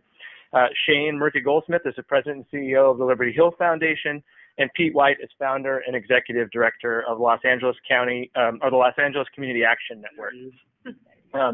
So we're going to try to do this in a slightly more conversational style and less presentation about this. And one of the things we wanted to do is make sure we're tapping into the interests that you all have. And so, by a quick show of hands, we're going to try to sort of gauge where there's most questions or comments people have. So we've sort of come at this assuming there's probably the most questions and interest around Proposition 10, but we could be wrong about that. If that's right, could you raise your hands and we'll, so we've got a number of hands around that.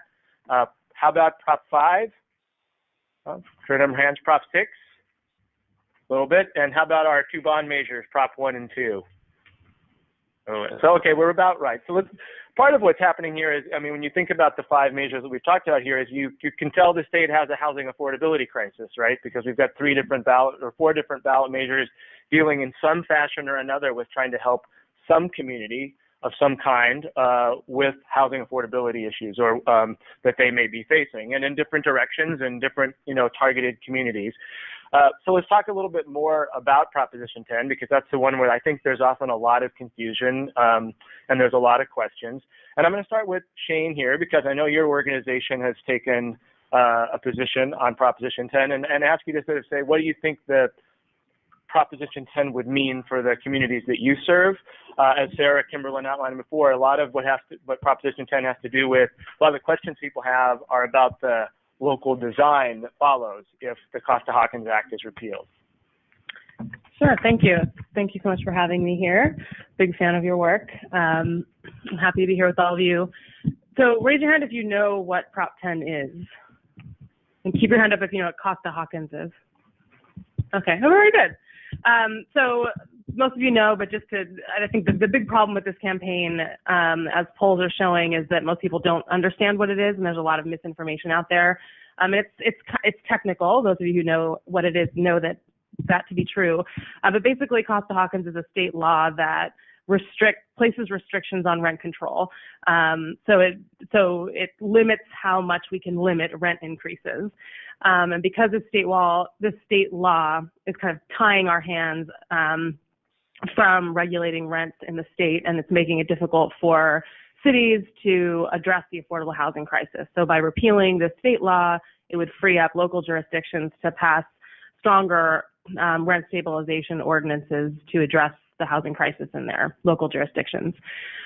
Imagine knocking on the doors and saying all that. So Pete at LA can talk a lot more about how this is looking on the ground, and I'm sure has much more compelling ways of describing it than I do. But Liberty Hill has actually is endorsing Prop 10, which we can do because we're a public foundation. And we made a $100,000 contribution to the campaign and are continuing to raise funds to support the grassroots organizing and the campaign itself.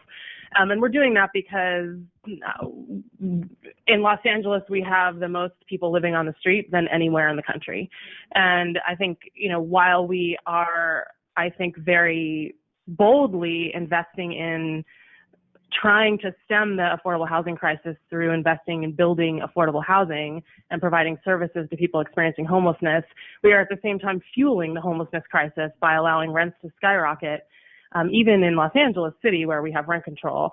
That it only applies to buildings built before 78 and before, and so that means everything that's built before then is completely unregulated. And Zillow which is an apartment association type thing, just did a study that shows that for every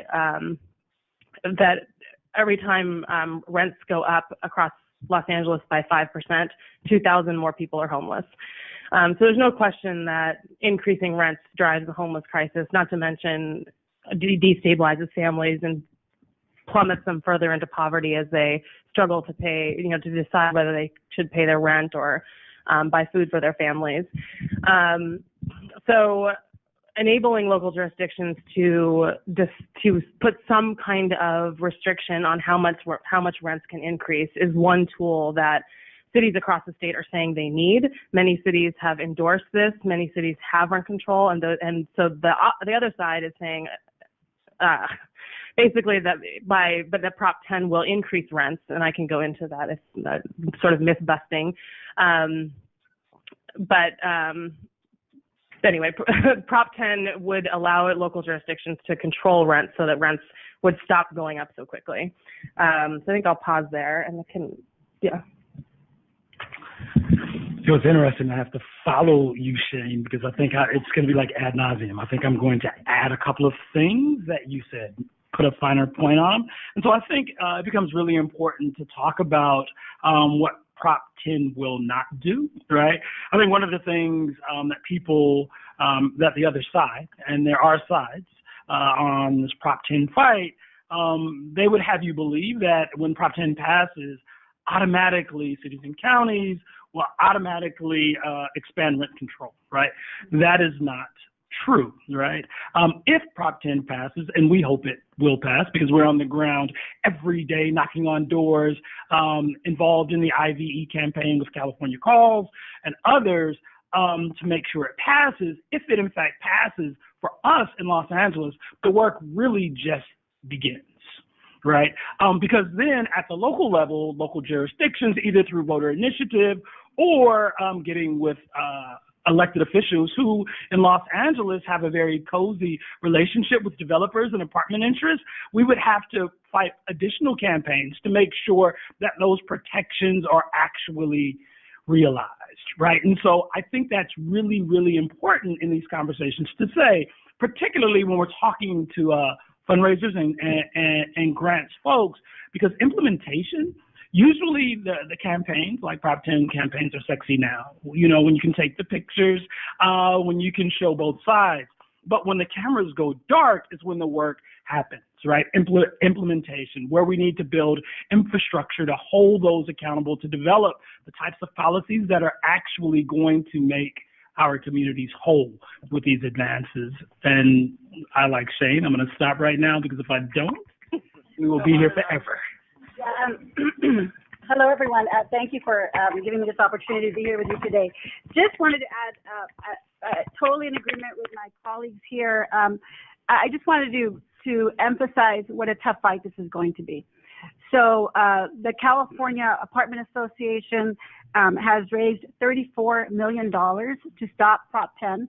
That's 3 times the amount that the proponents for Prop 10 have raised. So this is going to be a very tough fight. According to a PPIC poll, there's about 16% of voters that are undecided. So this tells us that a lot of voters don't know what the issue is. You know, when we have been having, and Pete mentioned that my organization, California Calls, and I will mention that we also have a C4, the California Calls Action Fund. We've been doing door knocking in low-income communities of color across the state. And when we talk to voters about the issue, if you're just watching the commercials, and there's a lot of no on Prop 10 commercials because of the $34 million that was raised, you get confused by the issue. But when you talk to voters about what the issue is and they have an understanding, they support the issue. Especially here in Los Angeles, voters know what it feels like to be priced out of housing, right? Voters know what the impact is on their families and in their communities when they can no longer afford to live in those communities. And so I want to just emphasize that this is going to be a tough fight. There's a lot of undecided voters, and we can all make a difference by having conversations about this issue with our friends, with our family, and with our neighbors so that they understand what this issue is really about. I think one of the important things to add here is, you know, I know when Prop 10 first popped up, I often referred to it in passing with people as the rent control measure, and in some ways that does it a little bit of a disservice, because it sort of gives it the impression that on November 7th, if people approve it, that we'll have rent control statewide. And in fact, it's actually just trying to remove a law that is preempting some local authority around those issues. And so that's a little more complicated to say, particularly in a door-to-door space. And it also means you, even if you're not a rent control fan or you have some concerns about it, you still have the ability in the work that happens thereafter to have a conversation about how you would structure your policies locally. So in some respects, it's more of a local control and authority issue than it is an actual sort of rent control measure in and of itself. So do we have questions out there while we're on? Yeah, we've got one over here. So here's the way to answer this question. Somebody and I are speaking now as a private citizen who happens to live in Orange County. I was born and raised there. We have 34 cities. We are the land of the developer, as you know. I mean, most of you who know Orange County, we're owned by developers. I mean, we refer to the Irvine Company sometimes as the mothership. That being said, Parliament? Yeah, exactly. We have our own genre. All right, we have to talk after this. But here's the point, and again, I'm going to speak as private citizen because some of you know me as I work in low-income communities. But let's be honest, there's too many ifs here. If this happens, who's going to control the slumlord activity? So I happen to live and own a home and live there every single day that is surrounded now by we only have 20% homeowners and 80% investor properties. It is multifamily zone, so I knew what I was getting into. You cannot believe the slumlord problem. So how are you going to convince me to vote for this? And two, what is the incentive for cities? So here's my mind. What are the incentive for cities that haven't already picked up rent control? Here's our list. You know, I mean, like what, 25%? What's going to convince the other 75 that now all of a sudden magically, because they can, they're going to incorporate rent control? So I think a couple of things, if I could just jump right in. I think when I think about the city of Los Angeles, and you're talking about slumlords, for us as community organizers and community organizations, we use the nuisance abatement process. We use the REAP programs, right? We use code enforcement to make sure we can force these slumlords. Oh, I hear you. But this is, but I am talking to you, and I'm talking to you from a place where I actually come out of Skid Row, right around the corner, and it's a place where folks didn't believe that resilience sort of lived. But it was a community organization like ours, right, with a budget under $500,000 at the time, that would create the strongest rent protections in the history of Los Angeles with folks who people didn't believe exist. Black, poor, and homeless people. And so we kind of know what it looks like to be up against the 800-pound gorilla. I think that it becomes important to have sort of the key facts and the key citations out there. Between 2000 and 2016, rents in California have gone up 85%, while median household income increased by only 45%, right? And so now say, wow, this is, because this other thing has been eliminated. What's going to incentivize 75% all of a sudden rent control? So I believe the incentive for the cities, particularly like in Los Angeles, where we're a renter's majority, is not having renters at their door, right? Is making sure that community defines what we want our cities to look like. We're not waiting, like this isn't a conversation where we could wait on developers or we can wait on cities to do the right thing. This is an opportunity to bring communities across the state together, Black, brown, Asian, whatever, across the state together, to mobilize the type of power necessary to make sure resources come our way. And that would be my answer. Yeah, I'll just emphasize the point that I think part of what's so incredibly powerful about the campaign around Prop 10 is that it's building a statewide movement of renters, of low and moderate income people who are building power, who are getting civically engaged. And those people, whether we win or lose Prop 10, are going to be much more powerful than they were before Prop 10, and they're going to be here to fight the next battle. If we do win Prop 10, it does mean going back into the cities and fighting. And I know I feel the pain of wanting a silver bullet to our affordable housing crisis. I mean, all of us who come outside and see people living on the streets and who see our friends and family members, some of us included, who are suffering because rent's too damn high, as Prop 10 says. And we want a silver bullet. And I totally get the feeling, like I don't want a proposition with a bunch of ifs that isn't going to actually solve the problem. And I think the hard thing about this work is that there just isn't a silver bullet. And it's going to take all of these things. It's going to take the considerable investments that we're making locally in building affordable housing, but that's $600,000 per unit right now, between 500 and 600, and it's getting closer to 6. It's very expensive, and it takes a very long time to build affordable housing from scratch. Meanwhile, we have affordable housing in the city that we lose every single day because landlords are able to raise the rents and the unit is no longer affordable. So at the same time that we're investing billions of dollars in building affordable housing that costs $600,000 a unit, we're destroying affordable housing by not regulating rents. So we need to do all of that. Plus, we need to streamline development, and I can assure you that the developers who also have a lot of power in Los Angeles are making sure that we do streamline development, so the cost of development will go down over time. We can ensure that the county and city governments in Los Angeles are investing in homeless services and building affordable housing. We know that's happening. The missing link in all of this really is dealing with rent control, dealing with the apartments that we've got and keeping them affordable for the people who live in them. And that's something that Prop 10 can do right now. Forgive me, 2 questions. The first one is short and sweet, which is there a city in our state or outside our state that you would point to as a model for what could be, if this passes and cities sort of design and do the right things? That's one. The second is a harder question. We're at Calmback, California. I have the privilege of traveling around the state, and I'm not a professional organizer. I can't barely organize lunch. But it strikes me, if I were trying, from what I see in every corner of the state, if I were trying to organize around these issues, I would want to stay away from rent control, which seems like ultimately an issue that's going to create a lot of division and conflict. Not that you can't organize on that. What strikes me as sort of unifying, that affects almost everything, even some rich places. And what I see, maybe you're seeing different because you're knocking on doors too, is the actual people. We talk about how much we're building or how much things cost. I'm looking at housing. Last week I've been in Modesto, San Francisco County, Turlock, and then also in the Imperial Valley. And the housing is wretched.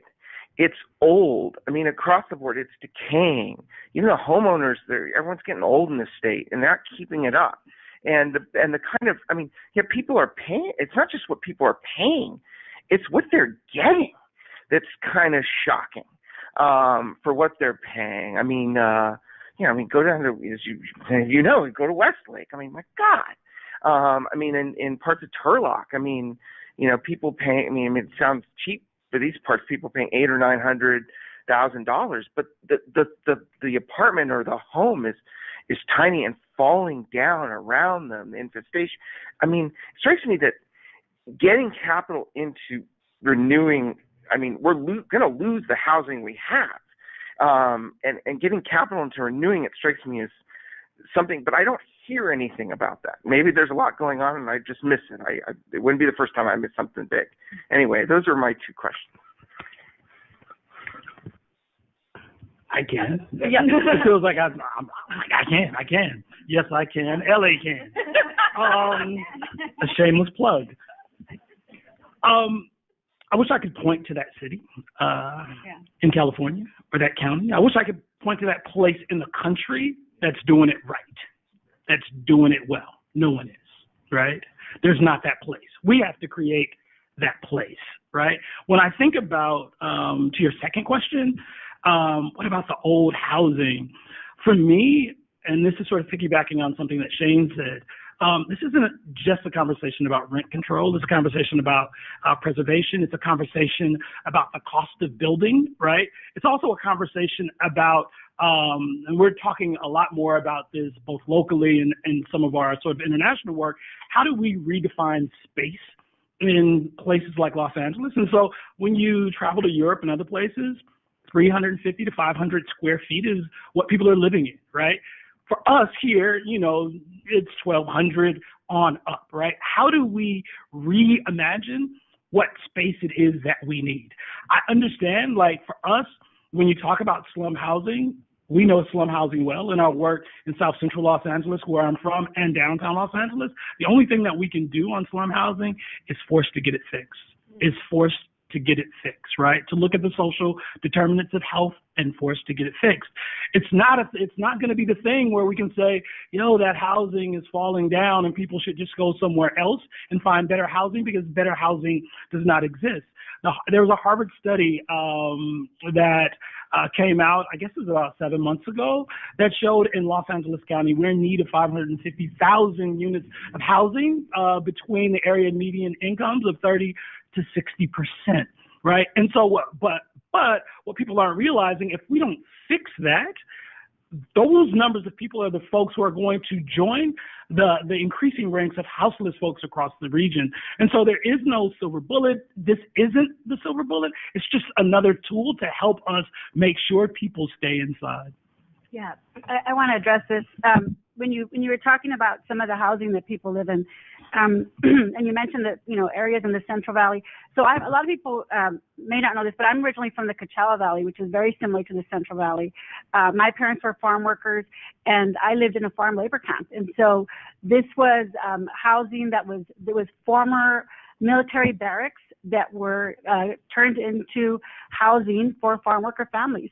From the outside, if you looked at these houses, they look run down, right? But they provided many farm worker families a stable place to live. It was a place to call home, and it provided us the stability that we needed to be able to go to our local schools and have stability in our lives. Now, when we think about when we think about what is the solution that's needed, I think we need to create more affordable housing, right? Part of the reason that my family was able to move out of those former military barracks, which was a farm labor camp, and into a solid house was because of a housing program. So housing advocates had pushed for housing for agricultural families. And so that's what we're going to get as part of Proposition 1 and Proposition 2, right? So if we're able to support bonds like these, then we can ensure that some of the most vulnerable people in our society are getting housing. Now, part of the problem is supply, right, as we know. So there's not enough affordable housing. But the other problem is making housing affordable. And so for families who cannot move into a permanent house, being able to open the door with rent control allows these families to at least be able to move into a house where they can rent and have stability. And what a difference it makes in people's lives to be able to provide a stability, to provide a stable roof over their heads, and to provide that that place that they can call home. And so when I think about what this is about, I think about this is about the values that we care about here in California. This is about the type of California that we're trying to create. This is about a society that puts families first and our communities first. And for me, that's what this issue is about. So thanks for the segue actually there to Prop 1 and 2, and just kind of sticking with this housing affordability and supply and stability theme. Kathy, you when our prep for this talked about sort of the connections between things like Proposition 2 and some of the things that have already been done in Los Angeles around trying to deal with homelessness crisis and provide some housing stability. You want to say a bit about that? Sure, and thank you for having me. So I think most of us probably, when we heard about Prop 1 and 2 and other affordable housing bills that are bonds that are about to come, I'm sure average voters will probably think, didn't we just vote on that? Wasn't there HHH and HH and a bunch of other acronyms that we don't know? And I'm sure many of us are, as we're driving around LA, we still see a lot of tents, and how come those tents are still around? And we see a lot of differing opinions on what that happens. And just to kind of let you know, I mean, as the previous speakers have said, there is no silver bullet, and there's no one solution that's going to solve all problems. And as the experts have continued to talk about, like, homelessness is actually, it's a complicated issue. It's more about, it's not just building homes. I mean, of course, like, building homes is important. That's only the first step. There has to be other coordinated services and other supportive services that will get folks to be in permanent housing, and then hopefully eventually address the housing crisis. So just to, I guess today I'm sort of representing the philanthropic sector, and I unfortunately I can't say yes or no on any of these because of just the way, the nature of philanthropy. But I could say that since all the previous measures have passed, especially in LA City, several philanthropic organizations like Hilton Foundation and Weingart and several other private philanthropies have actually joined forces along with these private sector agencies and leaders to pool our money together in order to address some of the other things that are not going to be covered by some of these measures. Of course, at the end of the day, we cannot replace all the state government funding, but we can definitely try out different ideas and incubate ideas, and hopefully with some of those evidence-based programs, we can, hopefully start and implementing in other cities and counties and hopefully throughout the state. And one of the things that I wanted to just let you know, there's a homelessness funders collaborative that have been working on making sure that HHS dollars are being, utilized at the rate that it's supposed to be. I believe that there are already about 1,400 units that have been built, but that's still not enough. I mean, as before, I think it was proposed to create 10,000 units, and right now, from what I can remember, it costs about $400,000 to create one unit of affordable housing, and times that with 10,000, that's a lot of dollars that we still need that HHH and other dollars are not going to provide. So things like Prop 1 and 2, which will hopefully be able to, apply some of the funds to this, then we could start really making an impact that we can see. But in the meantime, I feel like more and more, I think all of these propositions and measures just shows once again that everything's interconnected, and we need to pay attention, not only, during these midterm or, big presidential elections, but some of the local impact and some of the things that we need to keep an eye on and not get sidetracked by a lot of these negative campaigns, and see where, where the community needs are really at. And I'm actually fortunate enough to be able to go and sort of be the bridge between the community needs and the philanthropic dollars, but there's still so much need out there, and I'm glad that at least philanthropy is being more upfront about tackling some of these public policy challenges, which like 10 plus years ago when I joined the philanthropy sector, many foundations, private foundations especially, shied away from it. So one of the things that's pretty clear when you think about the housing affordability crisis and how it cuts across several of these measures is what folks have said up here is there isn't a silver bullet kind of a solution to this. I often compare it to, you know, if we took another public policy area where we know we have needs, like you know, the thousands and thousands of children in the state that whose parents don't have access to affordable child care, we actually know how to solve that problem, right? We could actually, it's a money issue, right? We just need to put more money in and provide the service. Housing is much more difficult, right? We're not going to do it with, there isn't the sort of one solution or one, and it's going to take a whole mix, an array of policies that are interacting together to try to make a dent in all of that, and both what's happened in LA and what some of these measures are trying to do is get at some of that issue by providing some other mechanisms.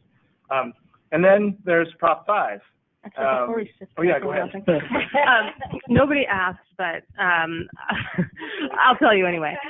The main criticism of Prop 10 that you have heard or will hear is that Prop 10 will reduce the supply of affordable housing. And that, I would just want you to know that is not true. That is based on, that's what the Apartment Owners Association is promoting, and that is based on a number of false ideas. Every study that's been done about rent control, no study that has been done about rent control shows that having rent control reduces the supply of rental housing. There are economic theories about supply and demand, but those are just theories. That's sort of just a rational theory about how profit seekers will act in an economy based on, you know, certain regulations. But when rent control is actually studied, it shows that rent control keeps rental housing affordable. It does not decrease the supply of affordable housing. One of the main concerns is that it'll decrease construction. So if rent control were eventually to be imposed upon new construction, meaning something that opens today is today under rent control, that probably would scare some developers away and make them not want to develop.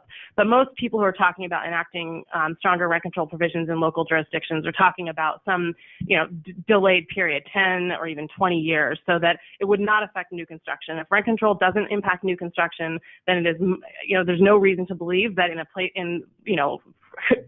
booming real estate markets like Los Angeles, that it's going to have create any sort of disincentive for the development of rental housing. So I think those are some of the main myths that you can rest assured are not true. Yes, along that line, it would be helpful to have like tweets and Twitter graphics and Facebook graphics along those kind of points, because, for example, on our board, one of the organizations that one of our board members works for was sharing that same point, and I was appalled because it's so the opposite of what we're trying to do. And it would just be really, you know, as part of perhaps the organizing effort, it's just to help, like some key points to sort of help us spread the word, I think would be enormously helpful and maybe give some legs to what you're trying to do. It would totally be great if there was a sign-in list that folks could get where we could share, or we could share it with you, because there's definitely a lot of tweets, there's definitely a lot of Facebook facts, there's definitely a lot of information going out, but it's hard to compete with that $34 million of advertising that's happening right now, right? And so we definitely want to expand our bandwidth to oftentimes communicate the obvious with folks who are willing to share that out. Yeah. Well, so at the, actually, we'll take questions over here. I'm going to get a little warm.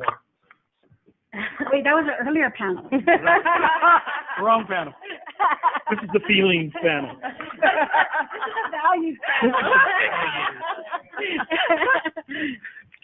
let's say I'm going to be devil's advocate here.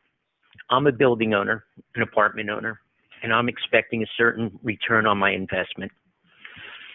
What I'm hearing from the Apartment Owners Association is if this goes into effect, my property is immediately going to lose value because if I wanted to sell it, the future stream of income that I'd be able to generate from that property is going down.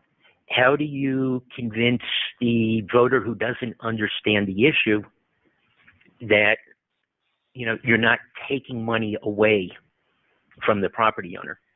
I'll let other people address that, but the reality is that there's 17 million renters in California, and they care more about being able to feed their kids and not be homeless than they do about some wealthy corporation making more of a profit. And so if the reality is that wealthy corporations are going to see theoretical decline in revenue over time based on some projections they came up with about how much they could increase rents over time, I think, you know, that may or may not be true. That is very theoretical.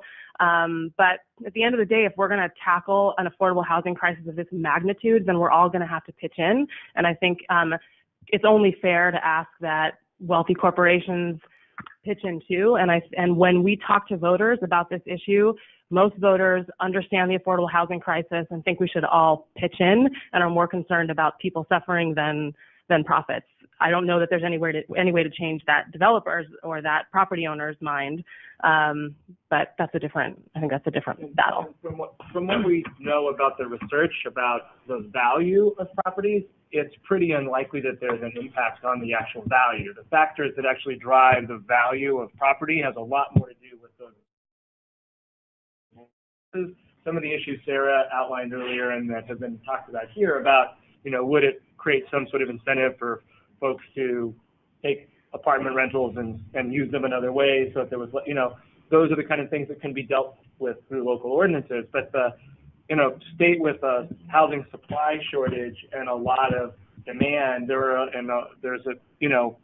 a lot of forces that are going to make property valuable. The changes at the margin are probably not the big issue in this case. So. I can just follow up. Not all of us live in the mothership, the evil empire of the Irvine Corporation is there. The town where I live, I've got neighbors who own one or two apartment buildings.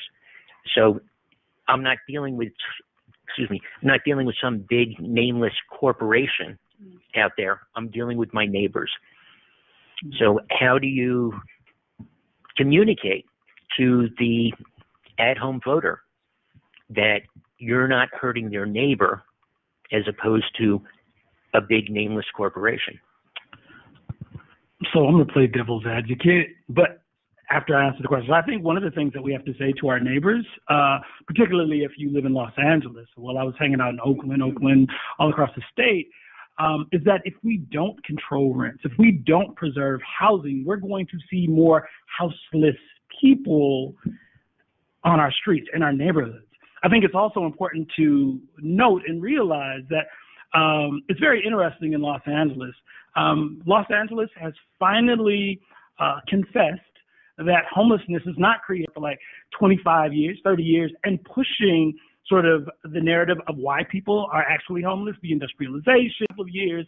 The County of Los Angeles has finally boldly asserted that people are houseless because of housing affordability, housing availability, and poverty, right? Those are the three leading factors. And so I think it becomes important even for the mom and pops when they're talking about property values and worried about their property values to think, well, how does your property value fare when your neighbors, people who live in your community today, are living in your alleyways and on your streets? Because that other fact that I forgot to note is that 80% of those who are houseless in the communities in which they come from, right? And so I think there's a whole social values conversation that we have to have with folks that are oftentimes forgot about. And then the other thing, just in terms of that, the faceless corporation, all corporations aren't faceless. And so I have to think about Blackstone, right? I have to think about Blackstone and their role in the mortgage meltdown. And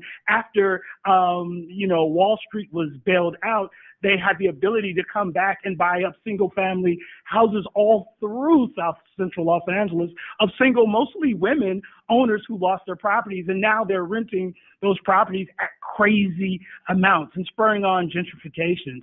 And so while everyone's not a mom and pop or a little small LLC, we have these larger forces at play that we have to keep in check. And we have to also think about regulation, right? When we think about the housing market, I know this is another panel, but I just had to hop in. When we're thinking about housing and the ways in which we used to think about housing when I grew up, we thought about a housing transaction was like, I sold my house to you, right?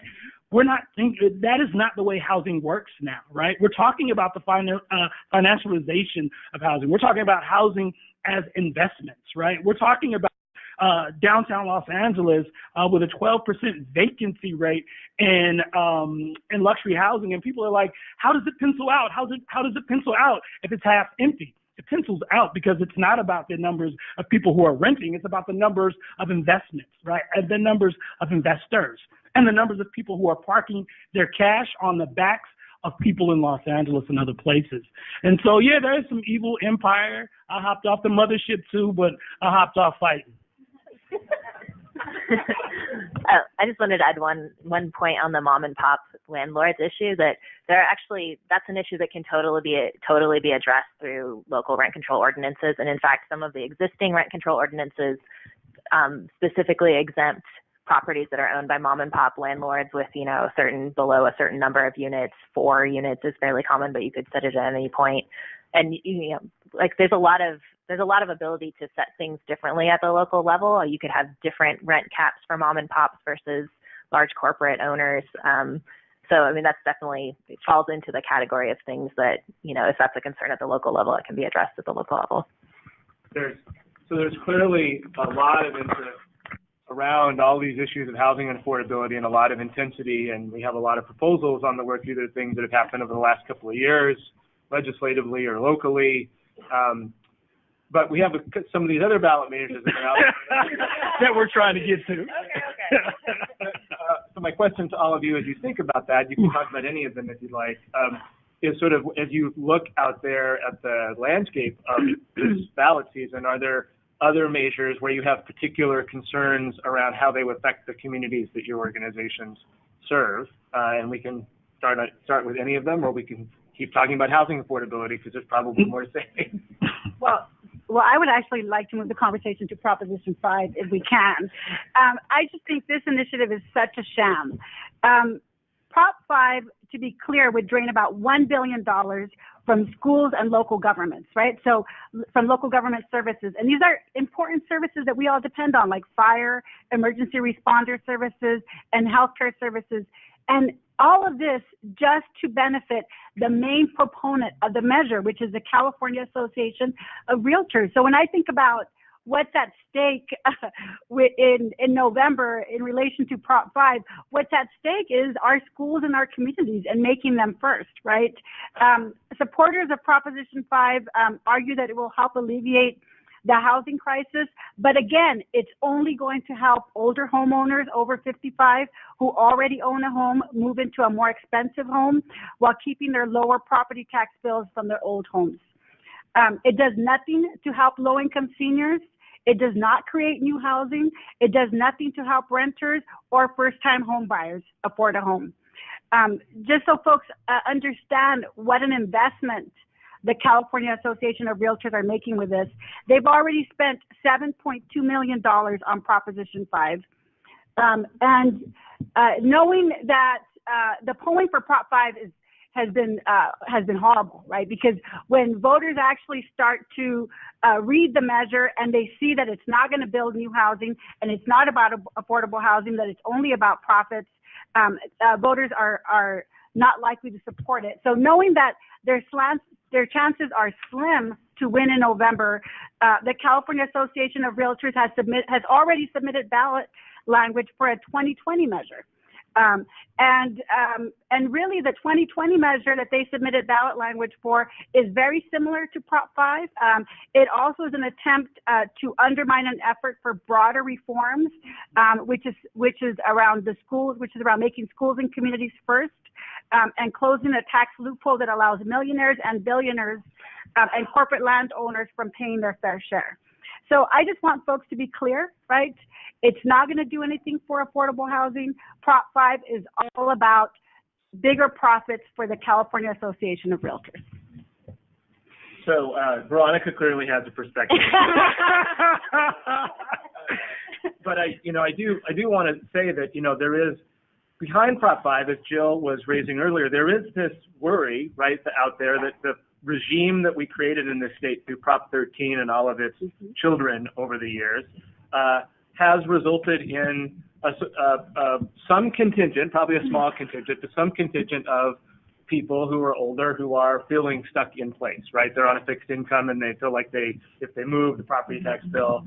I think the challenge, the problem with Proposition 5, as we is highlighted in our piece, is essentially, I'm a policy nerd, it's just not very good policy, right? I mean, if you wanted to structure something to help that population that is stuck in place, you could structure a targeted piece of legislation or an initiative that would, and instead we're like picking up 60% of the households in the state via this measure and making them eligible for this same kind of, essentially locking the property tax bills at artificially low levels across the state. And then by allowing them to transfer that over and over and over again, you're sort of taking things off the rolls for years and years and years. In some respects, given that these are folks who are wealthy, you're sort of creating a kind of inevitably sort of landed aristocracy in California of people who had the ability to buy a home 20 years ago or 30 years ago and can now sort of pass that on forever. And I'm not sure that was the intent of Proposition 13. It's actually ironic. If you go back and you look at the advocacy around Prop 13 in 1978, there was this argument that we needed to provide property tax breaks to folks so that they could stay in their home. And now here we are 40 years later having a conversation about how we need to provide them with more property tax breaks so that they're not stuck in their home. So there's some irony involved in the whole thing as well. Yeah. So, so at the Eisner Foundation, 3 years ago, we actually shifted our focus to going into intergenerational programming. So this is, and as I went through this proposition, this once again talks about generational divide between different generations. And, and of course, when you go out in the community, everyone's like, oh, yes, we want to definitely work with, older adults and youth and bring them together. It's a nice thing to do. But then economically, actually, it makes sense. Because some of these propositions talk about, it's only going to benefit the wealthy who are able to buy second home, third home, and invest, and they could benefit from some of these things that may happen. But majority of the seniors that I'm seeing and the organizations that are serving the seniors are actually almost near homeless.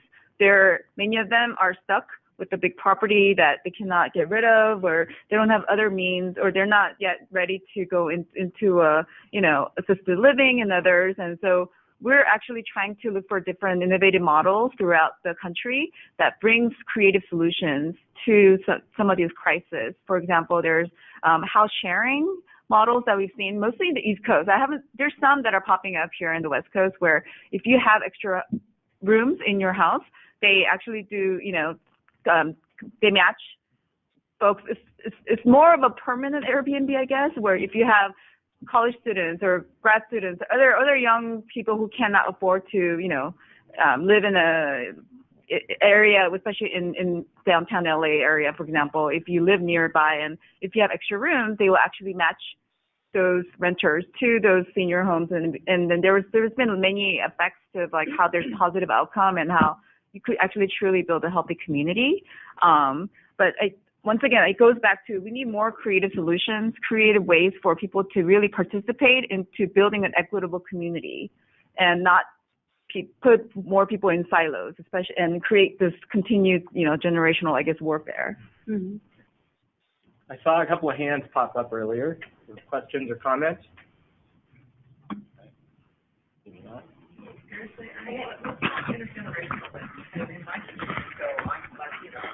of intergenerational as a norm. Yes. 3 generations in a house is not unusual. Right. And that's how we create affordable housing in our world, because our family doesn't have, we're not millionaires. So we live 3 generations in a house, and that's how we rent our rooms out. I mean, more or less. They're supporting the parents. And then I have property in the middle of Little Saigon. It also is very common. I've been there for 25 years. And the one thing I've watched is it's very intergenerational. They actually take a property and split it, because I live in a multifamily area, and they have mom and dad and the sons and daughters, and then the other sons and daughters, and they all live on these 4 houses that they built. So what is the benefit of Prop 5 to those generational issues in your mind? That's a good point, but I'm not quite sure I see the solution of Prop 5. Is that negative or positive with you? I think that Prop 5 fundamentally has an intergenerational challenge to it, right? Because we already are providing tax breaks through Proposition 13 to homeowners who've had their homes for longer, right? The longer you hold on to your home, right, and it stays locked in at that lower property tax level, and the more that value increases, the more you're getting an even larger tax break. And that comes largely at the expense of the folks who come afterward, right? Everybody else thereafter is basically footing the bill for the public services that are funded through the property tax and other tax system. But we provided through Proposition 13 in the state some intergenerational assistance by basically saying, look, you can transfer that property tax bill to your family. In terms of as long as the change of ownership is the change of ownership within the family, the property tax bill doesn't change. So we provided some assistance in that regard. But to sort of say that now we're going to put that into perpetuity at the expense of all of the next sort of folks who come, in as homeowners or whatever, who have to foot the bill, is essentially, as Kathy was saying, it looks like intergenerational warfare, accidentally or on purpose, because you're basically advantaging a small set of older, wealthier homeowners. Jonathan, do you want to jump in? And perfect. On here. So one of the things, though, we should notice is that the new initiative that was put forth by the California Association of Realtors actually addressed this issue. And so what they're doing is admitting to this intergenerational warfare quality to the existing ballot measure. So what the existing ballot measure does is it creates in perpetuity this ability for people who own homes at low property tax values to transfer them to their children, and then for that then to be transferred through the ballot measure to any other property in the state, regardless of whether that property is more or less expensive. So it's creating, as Chris sort of noted earlier, this notion of a landed aristocracy for those who have the benefit previously of having property for long periods of time. And the way to note this is that the California Association of Realtors actually addressed this in their new ballot measure. So it's sort of an admission that there is a significant problem in the existing measure. Now we can talk about the measure that comes when it's actually on the ballot, but that's something to note in terms of what this intergenerational piece is. Thank you. So in looking at your chart here, and thank you very much, this is very useful. There's some things that are in quotation, so I'm assuming that's the language that's going to appear on the actual ballot or part of it.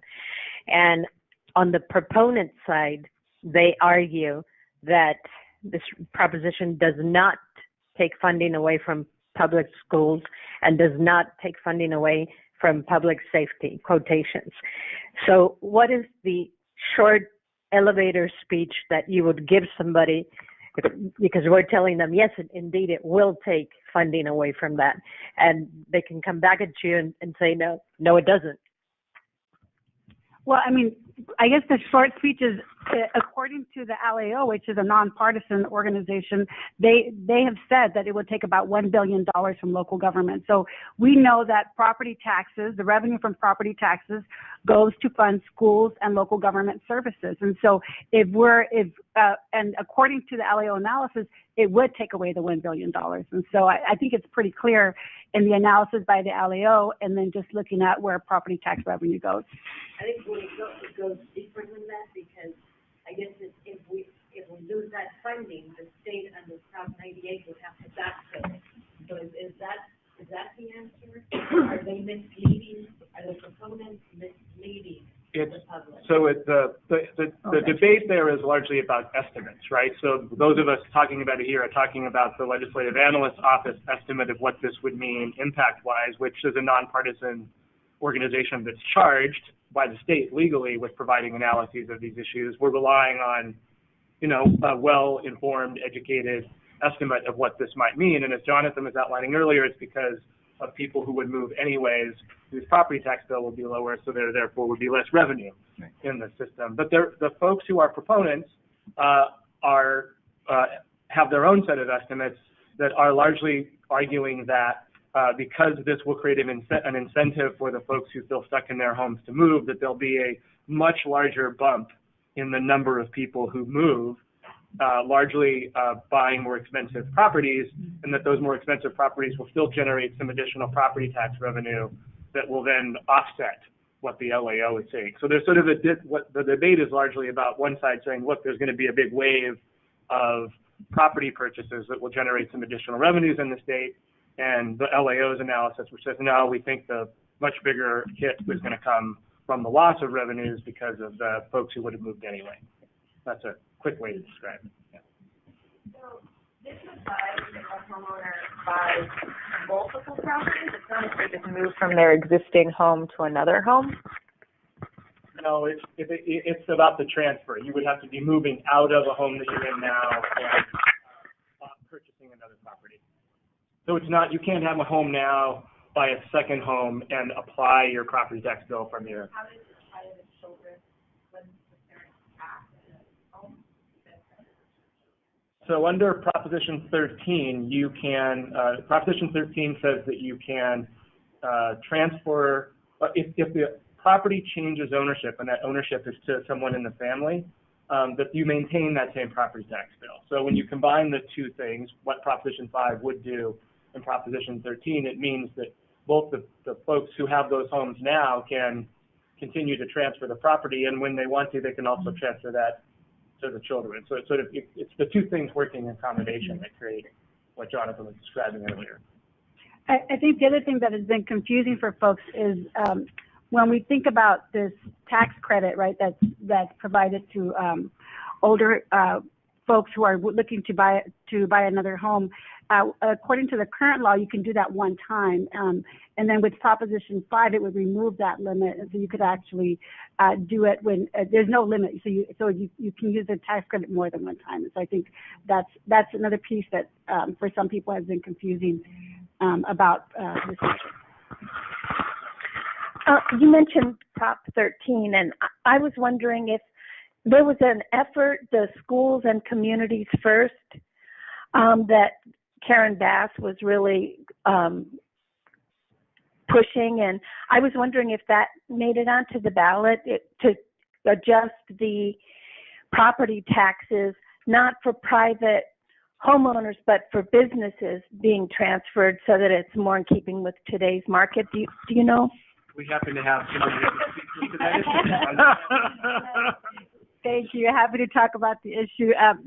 So yes, the Schools and Communities First measure, the coalition behind it actually submitted signatures. They submitted about 870,000 signatures in August to qualify the measure for the 2020 ballot. And so we're still waiting to get a formal notification that the measure has qualified, but that would be for the 2020 ballot, not for this ballot.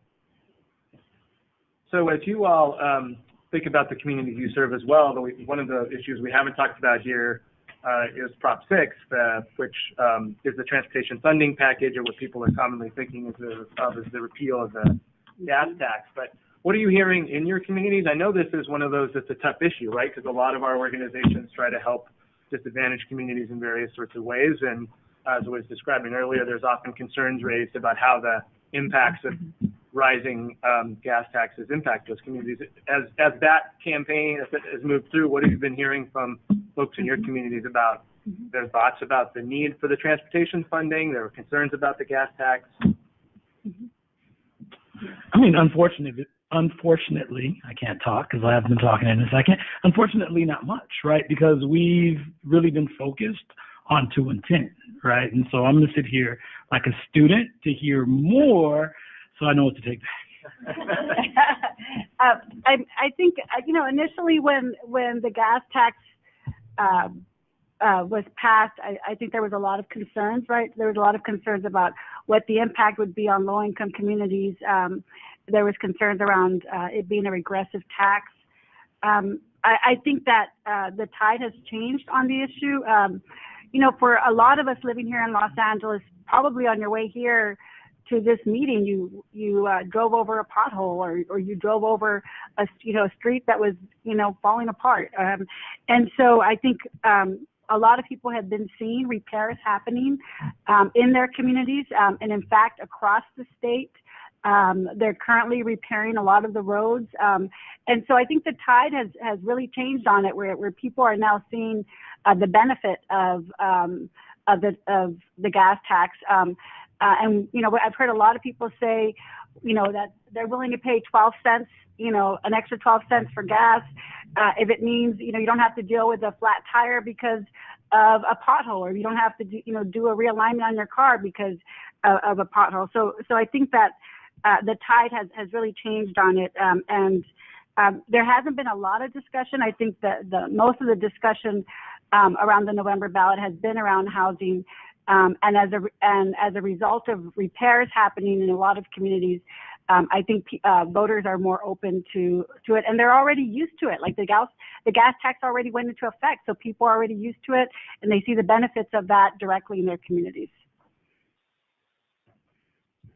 Yes, in the back here. I have a question, not to sort of derail the conversation about voter engagement, and just even, do you expect a higher voter turnout, or have you seen some of this issues like housing, affordability, really encourage folks to turn out for this November election? So the one thing we know, midterms are always going to be slow. The one thing we know is that when we contact voters, they turn out, right? And so when there's real mobilization efforts, when we're communicating with neighbors and friends and stakeholders, they will turn out, right? If we don't engage, if we don't knock on doors, if we don't get on phones, they won't, right? And so while everyone is anticipating a slow sort of election cycle, we are doing mad work on the ground to make sure that we wake the sleeping giant up on these issues. And I'm going to channel some friends from the League of Women Voters here who I was talking with before the meeting started, and they've been reporting tremendously high levels of youth who are registered to vote. And so the question of turnout becomes the big one going into the election, because it's great to have everybody registered, but then you hope that those folks will turn out and vote. And that's a quick reminder to say that the deadline for registering to vote in the state of California is October 22nd. So there's still time if folks aren't registered, and if you're working with folks to get them registered so that they can be more active in the process. And then the other thing I just got to add, we know that all Californians can't vote, but we need to make sure that there are opportunities to influence the ways in which our communities are designed. And so working with Cali Calls and the African American Civic Engagement Program, when we talk about integrated voter engagement, we're talking about doing work not just during the election cycles, right, but off cycle as well, to help build organization and build bases, right? Because our participation cannot be episodic. Our participation can't be limited to when they want us to show up. Yeah, and then, I think everything that Pete said is right in terms of we have to build relationships with voters, and we want to get voters to understand what the issues are and then actually be engaged to vote. There's so much at stake in November, right? It's not just the 11 propositions, and we actually only talked about a handful of those 11 propositions, but there's all of these congressional seats that are at stake. And so, I think everyone who watched the Kavanaugh hearings knows how important it is, right, for that we are turning out to vote, and we're electing people who represent our values, and that this is going to have an impact on our lives. And so I think that making sure that we're talking to voters about the issue, making sure that voters understand the issue really is key. We are seeing in the work that we're doing in low-income communities across the state a lot of interest around the housing issues. We're also seeing a lot of interest from young voters and from women. And so I'm really excited to see what the outcome will be in November, not just on the propositions, but also on the congressional seats here in California. So we're just about out of time here, but I thought it's hard to construct a program when you are trying to talk about all these complicated ballot measures, and it occurred to me that there might have been something that you all came today hoping to get to say that you haven't been able to say about one measure or the other. So Kathy, you want to start us off? Just to comment as a former policy person and now in philanthropy, and I feel like my hands are sort of tied because there are certain things I want to say, but I can't. But just seeing the pattern of, some of the ads and some of the campaign, I mean, in a way that I want to be positive and hopeful that, although we are somewhat distracted about all these other things that are happening at the federal level and what we hear on the news and also social media feed, it all depends on sometimes you don't get the complete picture. And it's really great to see that people are finally realizing that many things happen at the local level first. And several of the propositions that we're talking about here, actually, it's more of a proactive approach than reactive. I think for the past few years, many groups have been very angry, anxious. A lot of the nonprofits that I go and see, a lot of their federal dollars, their local dollars, or state funding is being cut.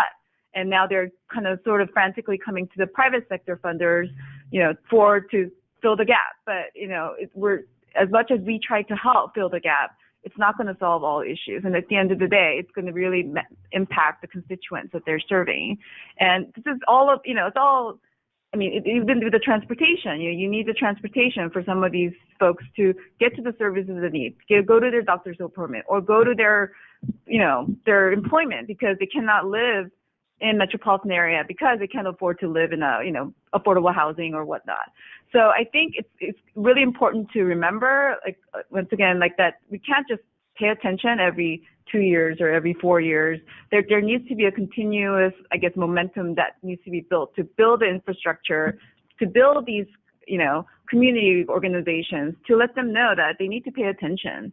And judges and all those other local election matter as well. So. I always call my family and I'm like, make sure you're going to vote, make sure you're going to vote. And then weeks before the election or even months before the election, I send them articles and I'm like, this is what Prop 5 is about. This is what Prop 10 is about. And I always get the same response. Just tell me how to vote. And, some people just want to be told how to vote. And so it's hard as a policy person to accept that. But for a lot of you, vote by mail ballots are hitting the homes as of today across California. So when you get your vote by mail ballot, if you don't know how to vote, there's a lot of resources out there to help you figure out how to vote. As was mentioned, the League of Women Voters has a great voter guide they put out every year. My organization, California Calls, we have a voter guide that we put with very specific directions about how to vote. There's a lot of other organizations out there that put voter guides. And so I think, if you're not sure how to vote, if you read the policy analysis that the California Budget and Policy Center put out, you're still just not sure, look at organizations who have values that you value, right? And look at which propositions they're supporting, and that'll help guide you on how to vote. Again, I just want to emphasize, this November, we have an opportunity to vote about the values of California, right? We have an opportunity to start to find solutions for our housing crisis, to put our schools and our communities first. And so it's important to remember that when you're going out to vote. The really tough problems that require the really tough solutions only happen because people are willing to fight. And the really tough ones are David and Goliath battles, and Prop 10 is a major example of an incredibly difficult battle, and we are way over, the other side is way overspending us. And so, on the one hand, I'll say that we wouldn't even be having this conversation about repealing Costa-Hawkins, which for those of us who've been doing housing work, as I have for decades, is like the holy grail. So we wouldn't even be able to talk about that if it weren't for people like Pete and LA Can and folks at California Calls, and I'm sure many of you in the room who have been fighting hard for many, many years to raise this issue and change the perspective on what creates homelessness and what the solutions are. So thank you for that. And also just remember that that's what it takes, and it's worth the fight because we will be stronger as a result. And, you know, none of these solutions are easy, but they only come when we all band together and we're willing to take on the hard fights. And I think I'll close just by saying, Frantz Fanon once said, the government gets the people it wants until the masses fight for the government it needs, right? And so for us, we are the people we've been waiting for. And if we are waiting for someone else to do it, it will never, ever happen, right? And so no matter what your perspective is, grab a hold of that perspective, take it to the streets, take it to Twitter, take it to the family dinner table, and sort of just lift values that we all, you know, sort of would like to enjoy. And like Harvey Milk said, I'm here to organize you. You can find us on Facebook, LA Community Action Network, and Twitter. Thank you. All right. Please join me in thanking our panelists for their thank you to all of you for being with us today here in the room, and for those of you online for watching online. Materials and the archive of this will all be available on our website.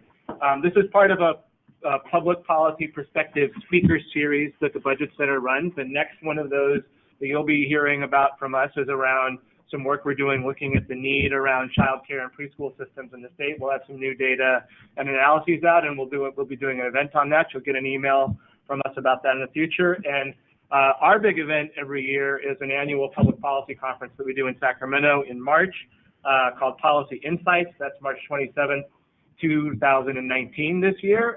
There'll be a lot in the world that has changed. Even here in California, we'll have a new governor and some new leadership dynamics in place. So there should be a lot to talk about in terms of what's happened in the state, not least of which is also everything else that happened in the November election. So last thing, just wanted to say thanks again to our supporters and sponsors that make this happen. We can't do it without those folks, First 5 LA and Southern California grant makers, and to the partners who helped us market and get the information out about this. It's been really helpful to have everybody working together on this. So thank you all again for coming. Thanks to the panelists, and picking up on something they all said, make sure you vote and work with others to help them vote. Thank you. All right, thank you. We got a yay over here.